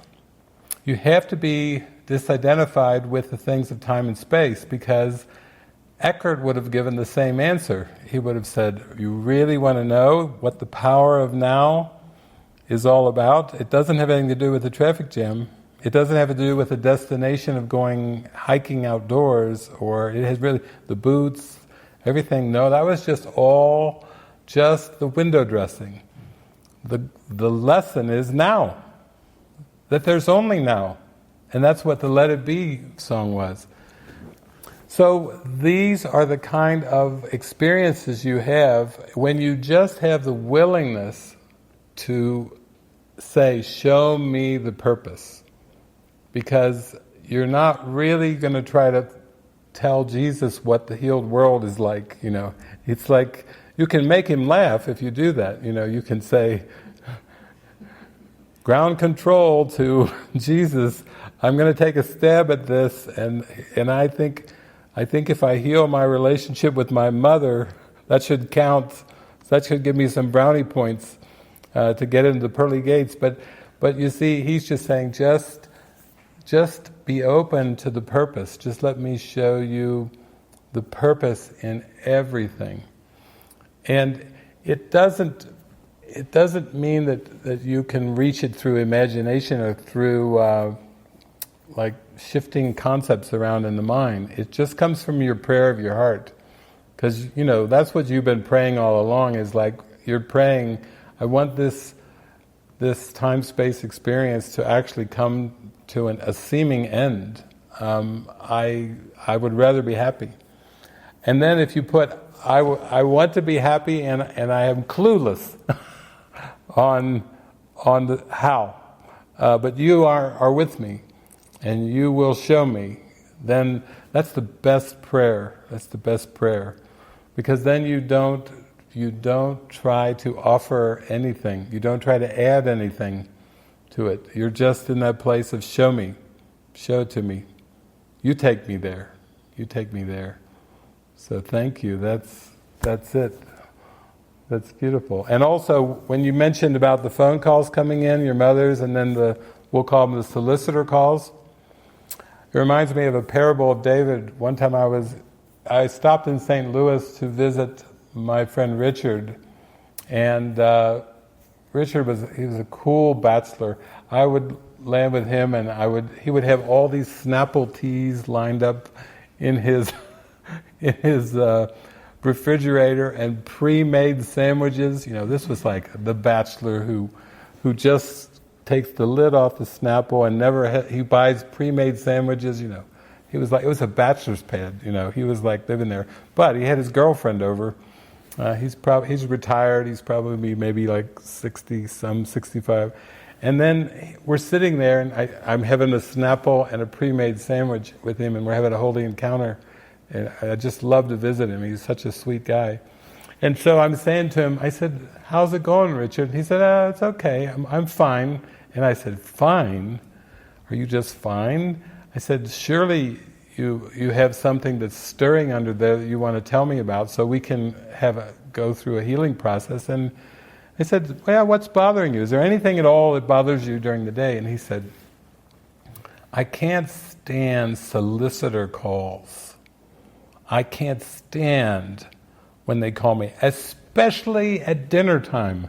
That really gets me upset." He said, "When I sit down to have dinner and I have these solicitor calls, I get boiling angry. They're like intruding on my dinner time. They have no right," and everything like this. I said, good, get it out. So he really went on and on. So as soon as he finished talking about how angry solicitor calls are, guess what? We're sitting there having our sandwiches and Snapple, ding, ling, ling, ling. And he goes, "Oh." And I said, "I think you need to answer that call. But I think you just ask Jesus, what is the purpose of the call before you pick that phone up?" And he just looked at me and his eyes got real big, and I said, it kept ringing. It's like Jesus is saying, yeah, answer the call.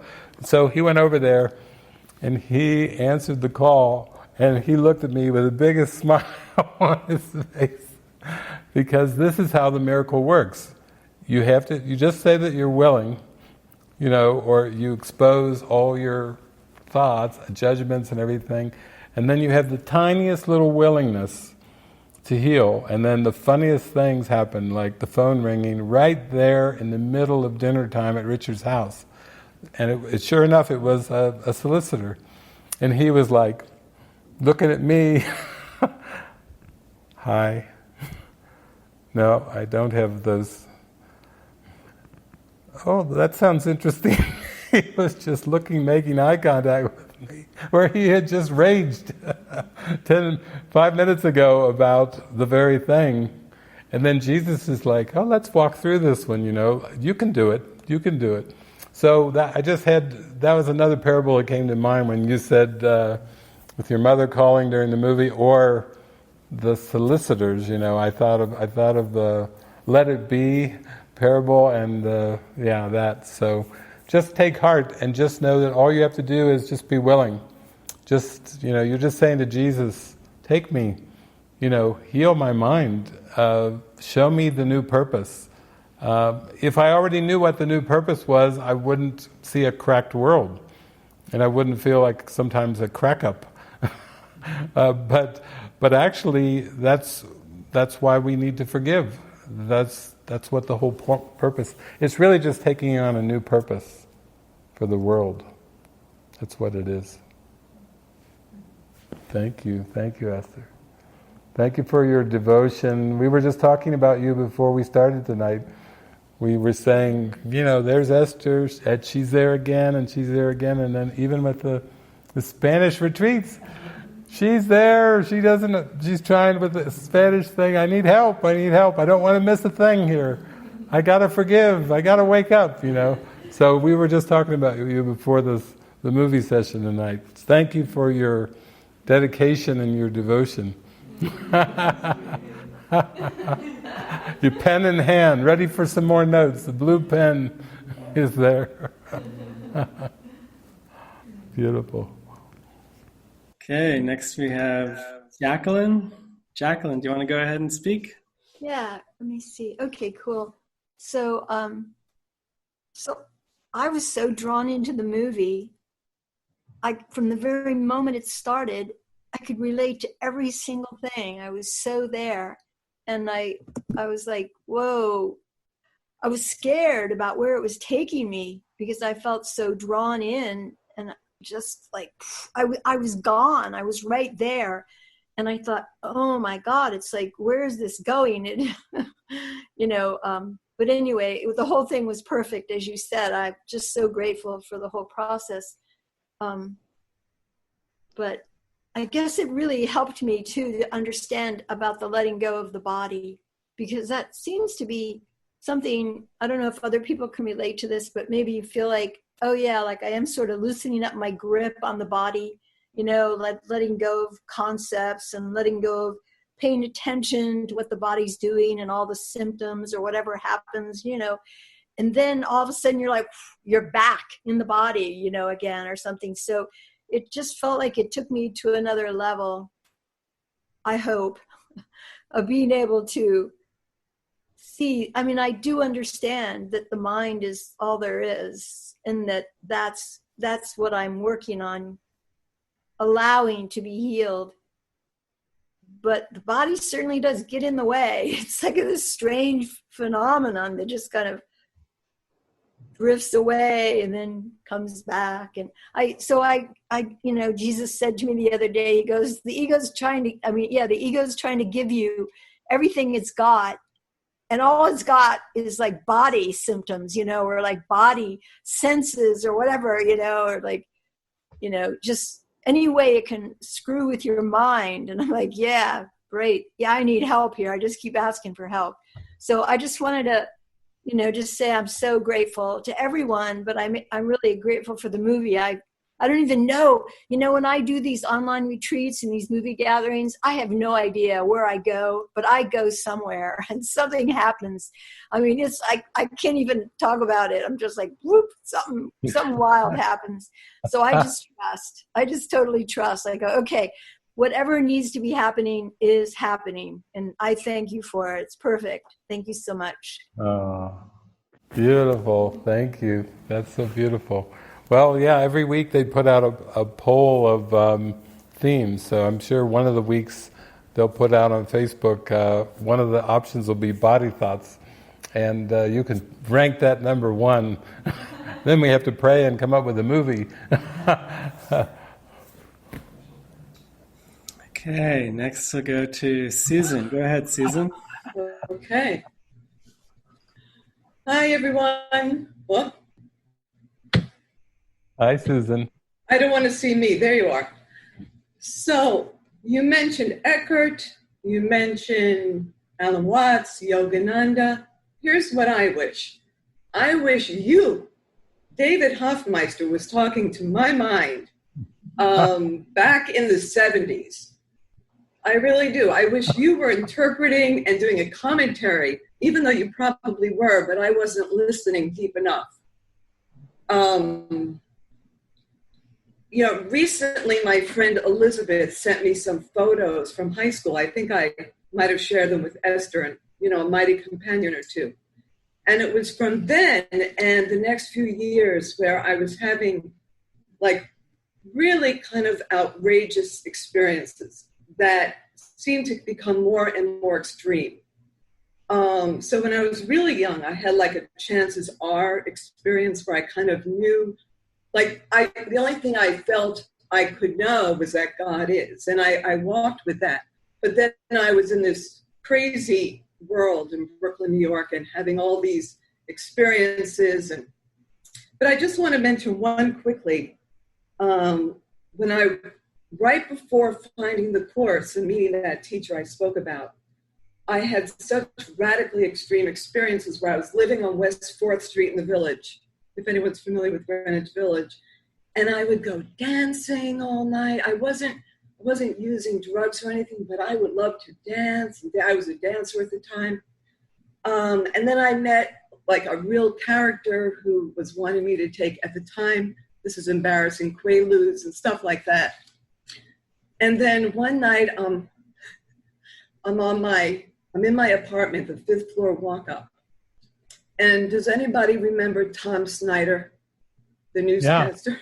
Yeah, I remember Tom, with the big sideburns. No, Tom Snyder literally talked to me directly. And he said, everything is going to change. He said, this world is a dream. It isn't real. And I'm like, Tom Snyder?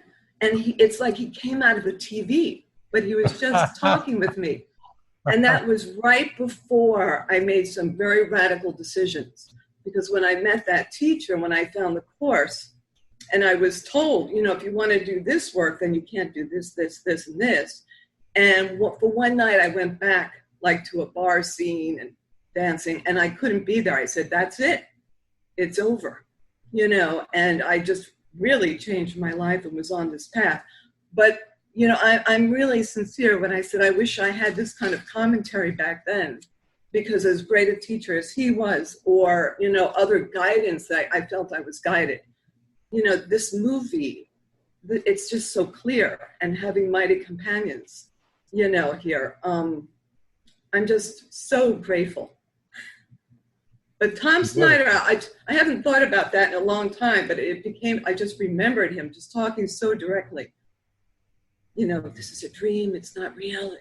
Then found the course, met that teacher, and I meet you 40 years later.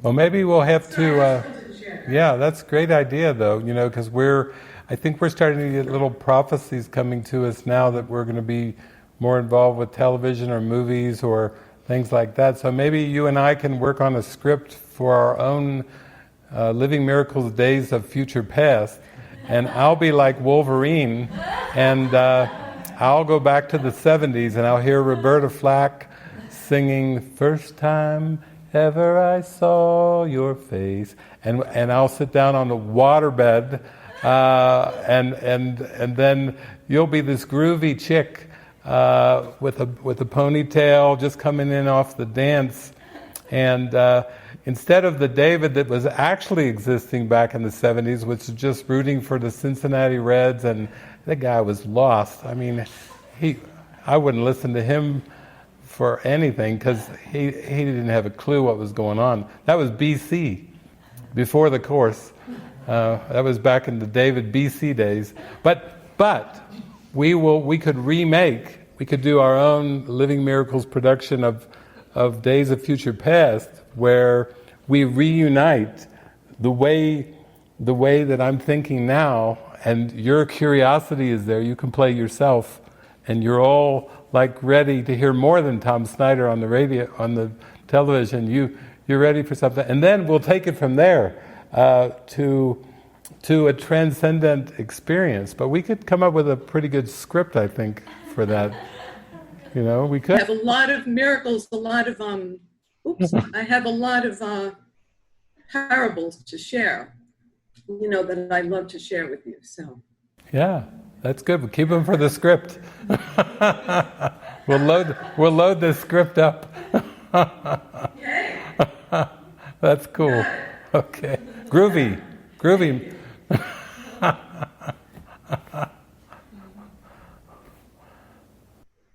Okay. I'll go with Annie next. Go ahead, Annie. Oh, me? Okay.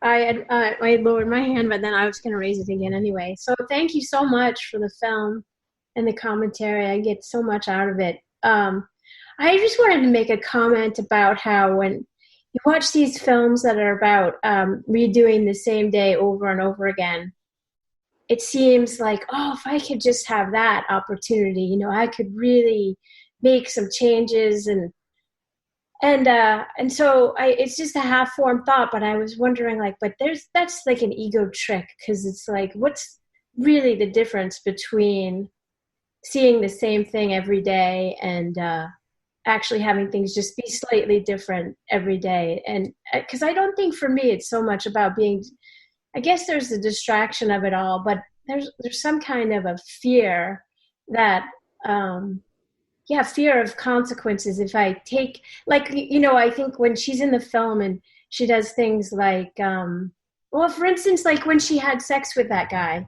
you know, even in my head I had a thought like, oh, well, what if she doesn't wake up tomorrow and it's the same day again? What if she gets pregnant?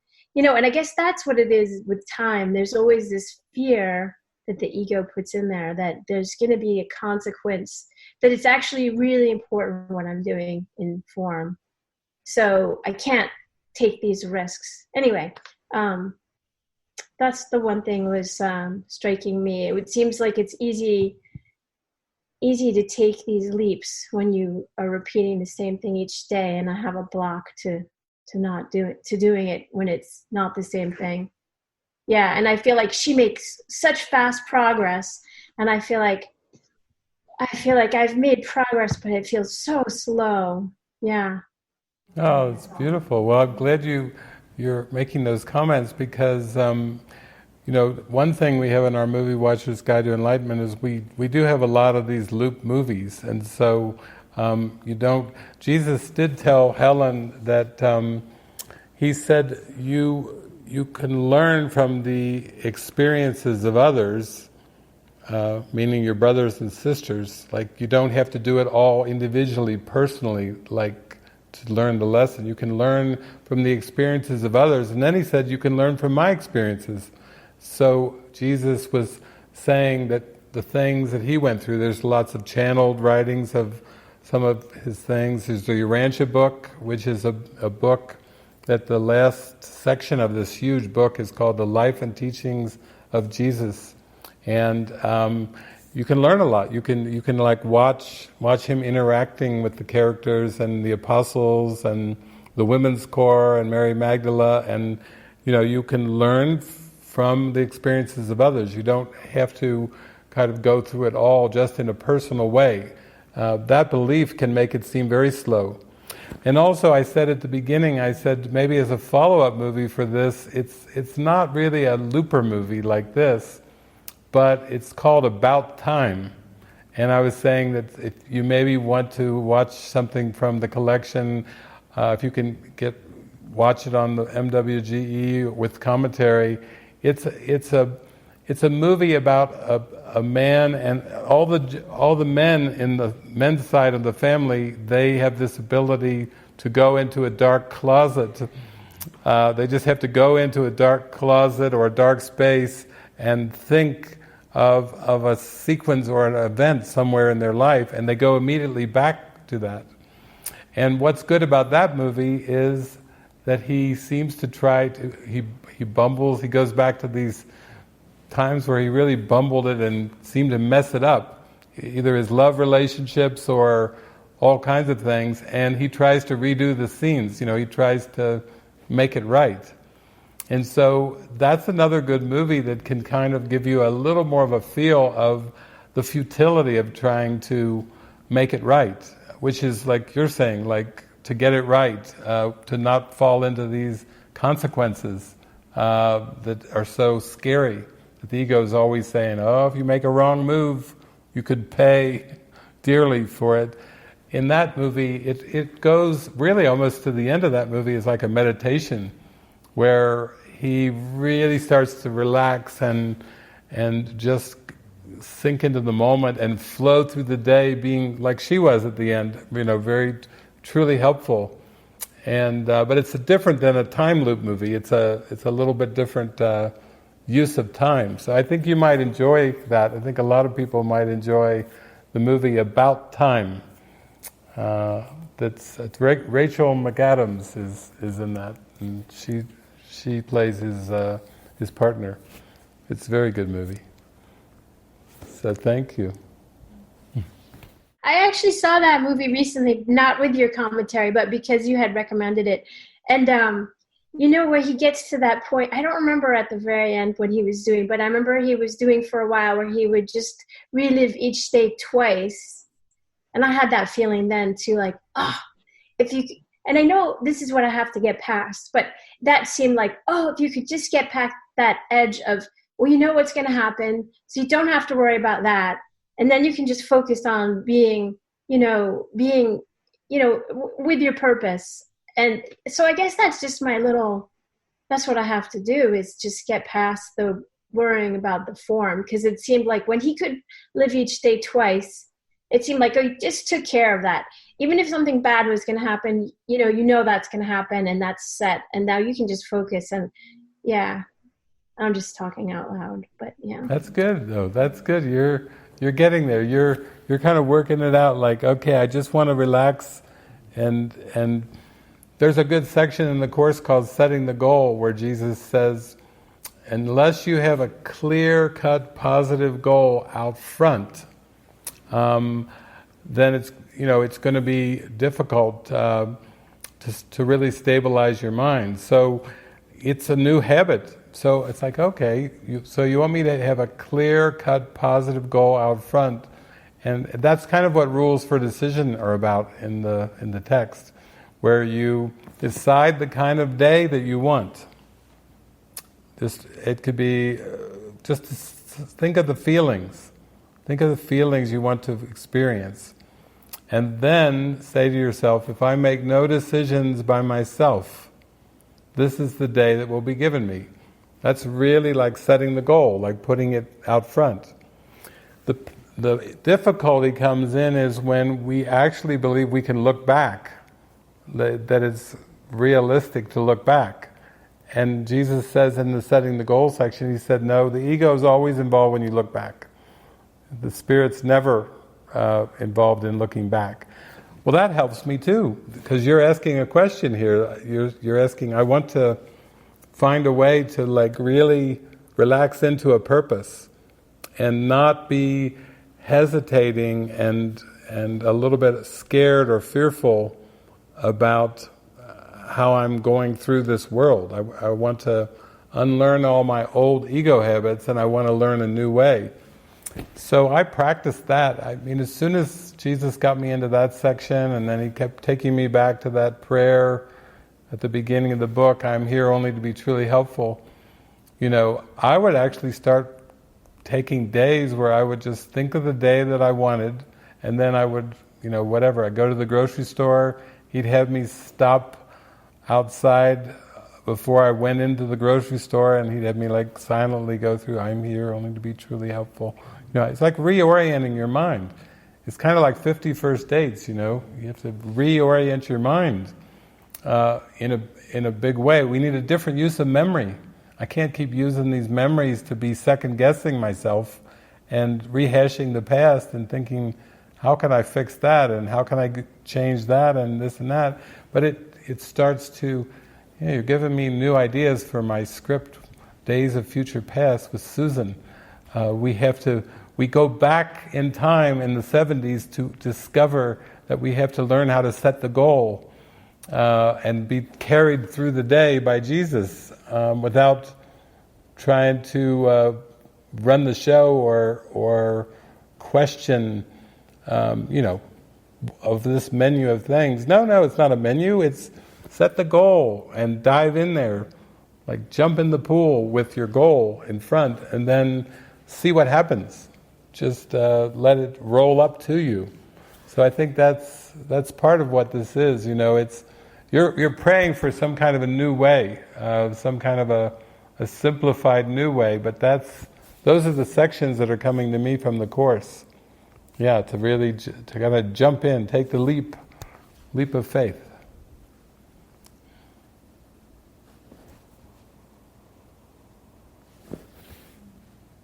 Okay, next we have Stephen. Go ahead, Stephen. Hey, wonderful. Thank you. Right on, David. That was another home run for me. And what I needed to see, boy, it was just coming through in terms of the relationship, the special relationship and the holy relationship, and that brilliant contrast that's unmistakable. And when we're in it, man, everything is lit up.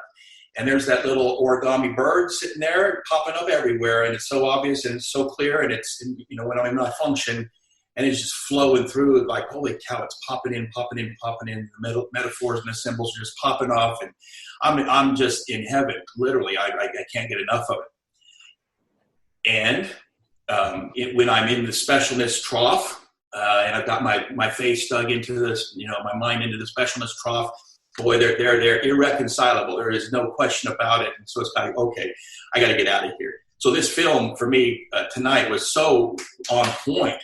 And what was coming through for me was watching all the symbols that were being used and how they were being used. And I love their use of myth. And then the whole Cupid's Day, kind of like the Groundhog Day, the looping of it in specialness, and how the symbols of the rose and virginity and Cupid, even Cupid, the name of Cupid, what his name Cupid means is passionate desire. And I shared on the chat room was that Cupid was the son of Mars, the god of war, and Venus, the god of love. And he's the symbol, Cupid's the symbol of that erotic attraction and desire type of love. And so, of course, every day is Cupid's Day if I'm wandering around trying to fix everything in this time, this place of time, in the dream of death. And I love that play here and how those symbols then got used to depict, everybody gets a rose, it's Valentine's Day, Cupid's Day, trying to get laid, lose your virginity.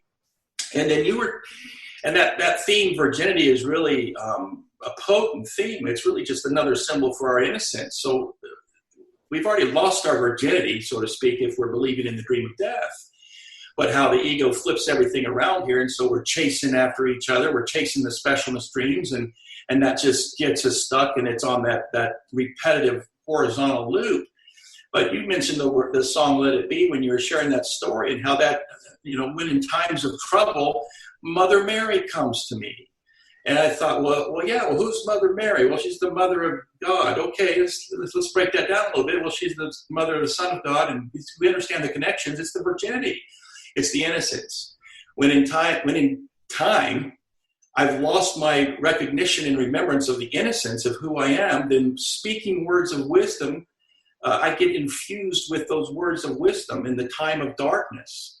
And I just love that. And so the wisdom is let it be. And then that just then begins to guide me. So I love how this plays out. And for me, seeing that contrast with those choices. I love how they played with the glove theme when her sister is trying to, put the bird there. Did you see the bird? Did you see the bird? And no, I don't have time for that. Ain't nobody got time for that in birds. It's Cupid's Day. And how she tries to give her gloves. And then that theme of the glove struck me as she's blowing off the glove. She doesn't want the gloves. And how later that came into play when she was connecting with her love from earlier on in childhood, the hero, and she noticed how warm his hands were. And that struck me as a juxtaposition between her, like when she was started to become on fire with the love herself, then she could feel the warmth from what her little sister was trying to give her earlier on. And then, of course, when she gets in the car, the glove becomes a symbol of a condom, which is really Cupid's use of the glove. And no glove, no love. So no sex, no love. So you best get after it and lose your virginity and get entangled. And boy, I just saw that it's exploding in my mind of, yeah, there I am. I'm either in my holy walk or I'm in my arrested development as an adolescent trying to make it all work on the specialness plane. I loved when her friend told her, she said, "I will kill you in your sleep." And I thought, oh my God, of course, that's the ego. The ego is going to kill us in our sleep. Because if it's a dream of death, then we're going to be killed over and over and over. We're just going to die and die and die and die and die until we wake up. So yes, in the dream of death, we will get killed in our sleep until we wake up. And anyway, this was just so loaded, and I've seen it a few times, and it was fun to watch that. And I'll close with this. The part of Sisyphus is not an STD. Again, the same theme. Sisyphus is not a sexually transmitted disease. And it was like, well, no, it's not. It's actually a myth of stop the dream. Sisyphus, it's not an STD, but it is. It's a myth of stop the loop, wake up. And then, boy, you'll see origamis everywhere. So I guess the conclusion is if there's a origami bird on your bed, pay attention. It's some good stuff. Thank you, David. It's just good stuff, man.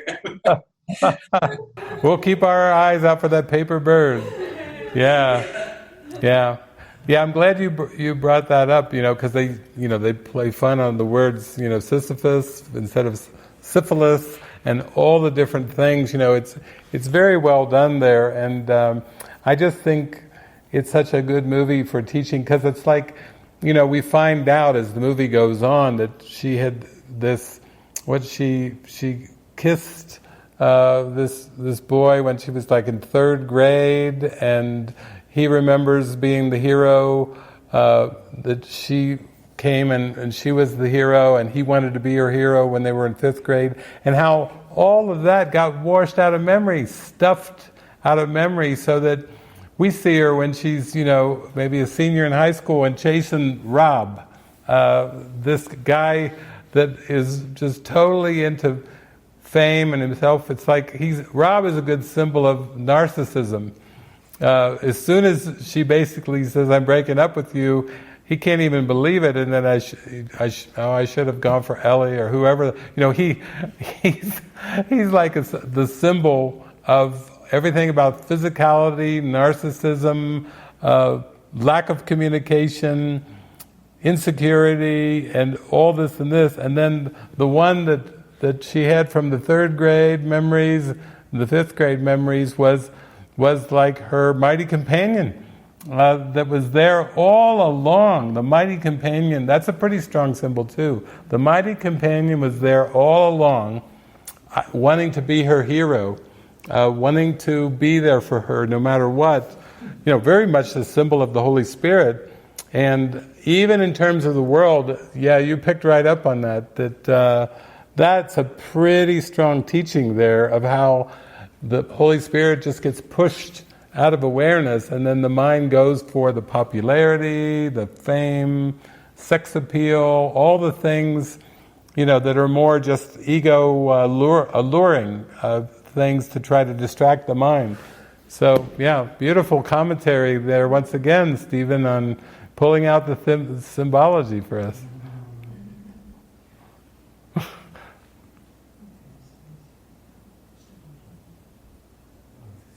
Okay. Did we want to? Okay, let me unmute him here. Didn't see him talking there. Go ahead. Okay, perfect. Thank you, Eric. Sorry for that interlude there, but what you were saying was the saying of no and the power of the no. And I remember Miguel Ruiz teaching, if you can say no to the thing you think you want the most and learn how to say no to that temptation, anything that's going to pull my attention into a belief that I'm this form, I'm a body, and of course everything is programmed that way. You have to say basically no to everything, which makes sense, but easier said than done. But thank you, David. It's just so helpful to see it in this context and have all this other stuff flowed in, and then your framing of that and the opening again. Thank you. All the classic control, approval, commitment. Oh man, there I am, crucified, but no, not really. Resurrected, actually. Thank you. Thank you, Stephen. Okay, next I'll go to Frank. Go ahead, Frank. Hi. Yeah, thanks so much for this. I have to say, I really enjoy this Wednesday afternoon gig. I love it because it's intimate. It's great, and I was, I was thinking, wow, I never know what anything is for, and this virus, and it's because of this virus we have this stuff. I get to see you every week, and I really love it. I have to say, I really made a point here. I want to do this, today, and but the movie brought up something, well, this loop she's in, and I could relate not really to the loops, although the loop as well, but the fact that she was forced into, it feels like she was forced into something. And I remember when, after I came back from my exile in Switzerland, which I didn't like so much, and then I was back in California, and I had it all again. It was that I had my horses, Emma was in Santa Barbara, I had it all. And I was so happy to be back. And, and I remember the day when I said, oh, God, it's all there. And the reason I say this, because I could relate to the 4 girls walking into the school, because that was, that concept. And I could really relate to, but then there was nothing to look at, things were, it's being asleep. And so I was asleep then. And then the night when I really was the happiest, I drove back from Santa Barbara, and, I go up to my ranch and I'm playing with my horses. It's still night, and I look around and the whole of Santa Barbara is on fire, and that was it. And it was the beginning of the end, for me. Then the mudslides came, and and it was just, and the year after we were together with my, it was, and I think, what is this? And it's the same for her. She had to, there was something. And during the movie, I felt the comfort when I saw that scene. I felt the comfort she had. And I have to admit, I said, why can't I have both? So I just wanted to expose that. Why can't I have both? Why did it have to be? And I know I would never be, I would probably be doing it, but maybe 10%, or if I wouldn't have been. And the loop, for me now is, I have the pain, and I am, the loop is the self-pity about the pain. And Jeffrey's really helping me because he just won't have it. He won't listen to it, and I'm get really pissed off when he doesn't. So, but I couldn't, and it had to be that way. It had to be that way, and I'm seeing, and I have to say my pain has diminished in the last week, because I've been going into these moments when I really feel the Christ, I really feel it. And then I just get, and then I just breathe in and I say, give everything to you, and it really is something. It's like things are moving, and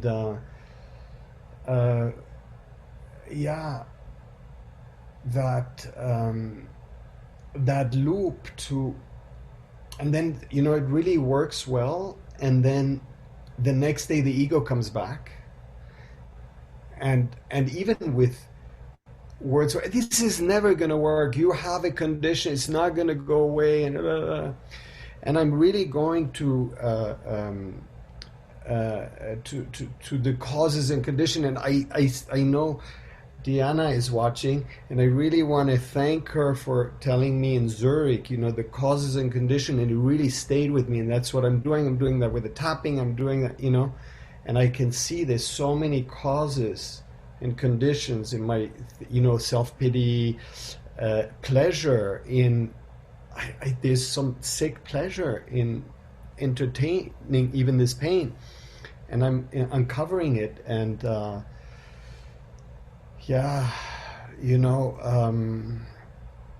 it had, my world had to be really shaken for me to get there, and I saw it, but I was longing for the comfort when I saw her whole little.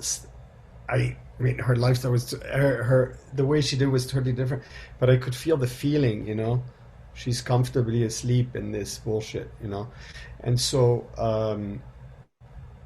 So the movie brought up this self-pity there, saying, yeah, why couldn't it be just back to California? And it was great. And, it was. I mean, at one point, Eric was part of it too. He came to see me there. We were playing, and I was playing the flute. We had a big fire going. Oh my God, I'm back in paradise.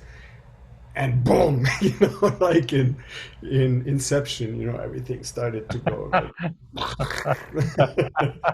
So anyway, So this is where and I'm very grateful. But sometimes I feel sorry for myself that it had to be, or it has to be that way. Yeah. It's all coming, though. I think just your enthusiasm and excitement to just join in every Wednesday. Like, I think last Wednesday, when we watched I Can Only Imagine, you were able to zoom in out of the whole movie. The father saying to the son, chase your dream. Out of the whole movie, one line lit your heart up, which is good, because that means that you're zooming in on the purpose. And then, with things that seem to happen in the world, of course, the split desire, can I have both? Can I have both? Then you go, like right now, the pandemic, but I do remember there was that time when you and Lisa were just watching the screen, and you were watching the fire burn out in California, and you were watching this fire come completely over your ranch. And you're just like, what? Talk about pandemic. That was Frank's pandemic. Your idyllic horse ranch out there, and then you watch this screen, like a radar screen, like instead of being a storm, it's a fire, and you just watch it go right over your whole ranch, like a devastation point. But no, that was my happy dream, and it just the fire just took it out. Right over the top of it.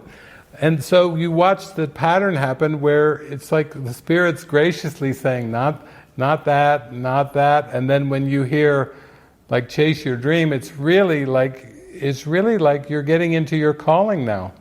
With what you and Jeffrey are doing right now is just day by day, you're being drawn towards something, you can feel it. There's something taking you.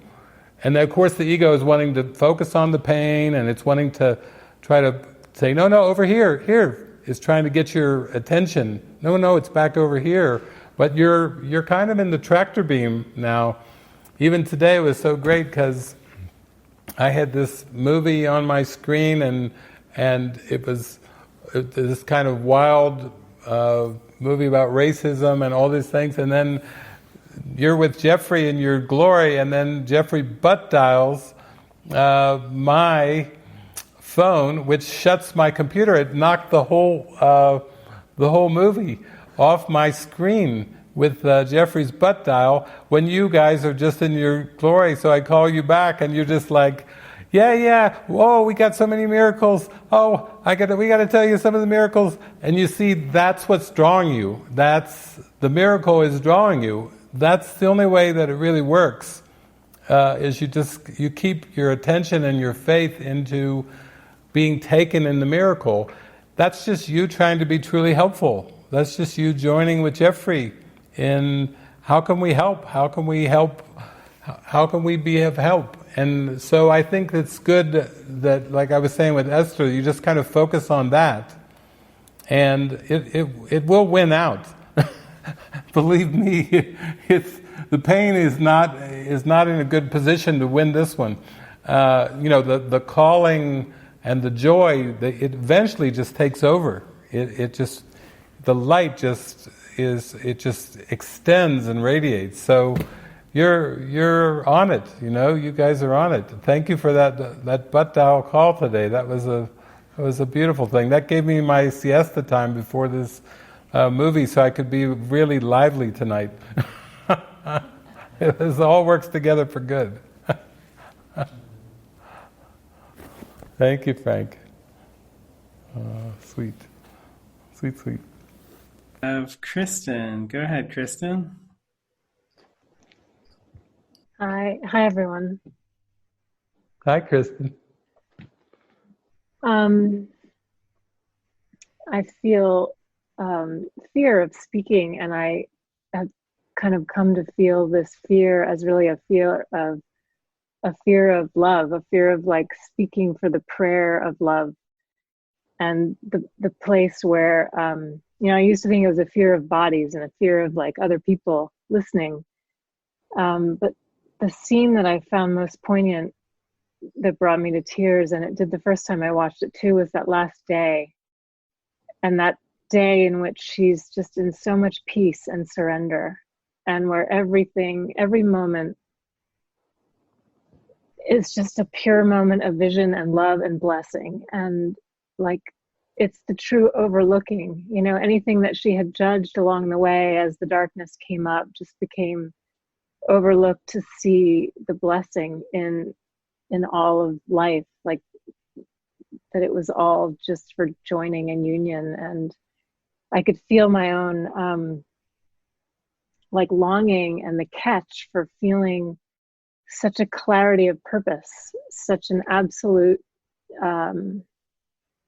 surrender for this knowing what the entire day, what every action was for. And so I think it was also that level of commitment. She's in like absolute commitment, and then everything just drops away, and time drops away, and tomorrow drops away. These no longer exist. And so I can feel that that's available, and I can feel that's such a prayer to really be in the flow of that. And I also want to express my gratitude, because being here, being with you, this is always the moment of offering that door to the right in the matrix, just showing the door, and that the door is open, and that the door is always available, and that the choice is waiting. And so I thank you for that. Oh, thank you, Kristen. Thank you. It's so beautiful, like that sequence of that final day too. I particularly enjoyed this time through how when she came to Lindsay, and she starts off with Lindsay like, "Why didn't you ever tell me that your parents were divorced?" Soft, opening little question there. And even Lindsay was, like, "Oh yeah, it happened tell you that after it happened 1,000 years ago," again, but she didn't stop there. Then she just stayed there in such presence, and then big hug. The soft question, "Why didn't you tell me about your parents' divorce?" The pause, and then the big hug, and then you could just see the face. For a moment, just the mask of Lindsay just dropped, just for the moment and as she said, you don't have to always be the strong one, be so strong. And then the masks, started to come back right away. But that is such a great sequence, because it just shows us that she could be right there with her, what used to be the besties. She could be right in that scene, and just be so relaxed and non-judgmental and loving and accepting, and then sitting down. What I really love about you, you could just see it just coming out. That's such a great example. That's like a teaching example of how that feels to be in that much love, to overlook the error, and just the love just poured out so easily for her and naturally. So I'm glad you noticed that, and also just the gratitude and appreciation for what we share, on these joinings. It is a strong reminder And people do reflect that back. They say, oh, it's great, I love the feeling of that connection, and it lingers. It lingers, it goes on after the movie's over. It's just still, it's burning strong, burning bright. So thank you so much. That's, ever since you really joined with us and just coming on the online retreats and just sharing about how intense it got to be in your life, like feeling like you really, didn't really know if you had a reason to live. And I think those are the things that are important too, because sometimes when people reach that point where they don't really see an option in time and space, it's kind of like in 12 steps, you really kind of hit the rock bottom. Then the prayer of the heart goes out, this, I want to live, I want to love, I want to know my innocence. It just kind of rises up, and then everything seems to turn, the witnesses you call forth, and everything seems to just come to the point of just turning you towards your deepest prayer. So it's been kind of just an honor to be with you on this, to see you share. You reached that point, and then you turned, and now thank God, and, thank God you turned, because that's made all the difference. And now you're just beaming. So it's beautiful. It's beautiful. Beautiful. Wow. Sweet, sweet, sweet, sweet.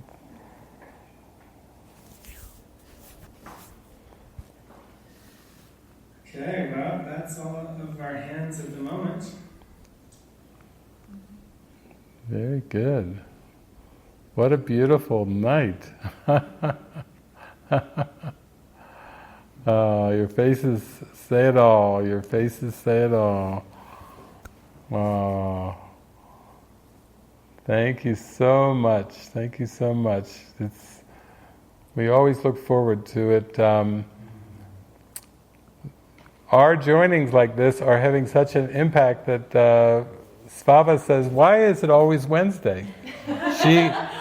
Joining with you, she has literally forgotten 6 days of the week, and she's asking me, why is it always Wednesday? So that's a testimony to the power of these joinings. She's like, it's Wednesday again. Yes.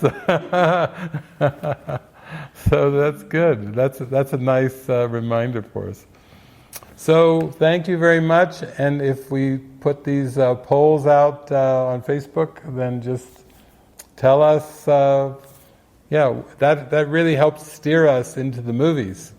The polls and what you share with us, and then we come together, and it's kind of fun. We're here with ISO, and we don't really know what movie's going to come forth, but it always works out great. It always just emerges to the perfect movie. So thank you for your prayers to be with us in this, and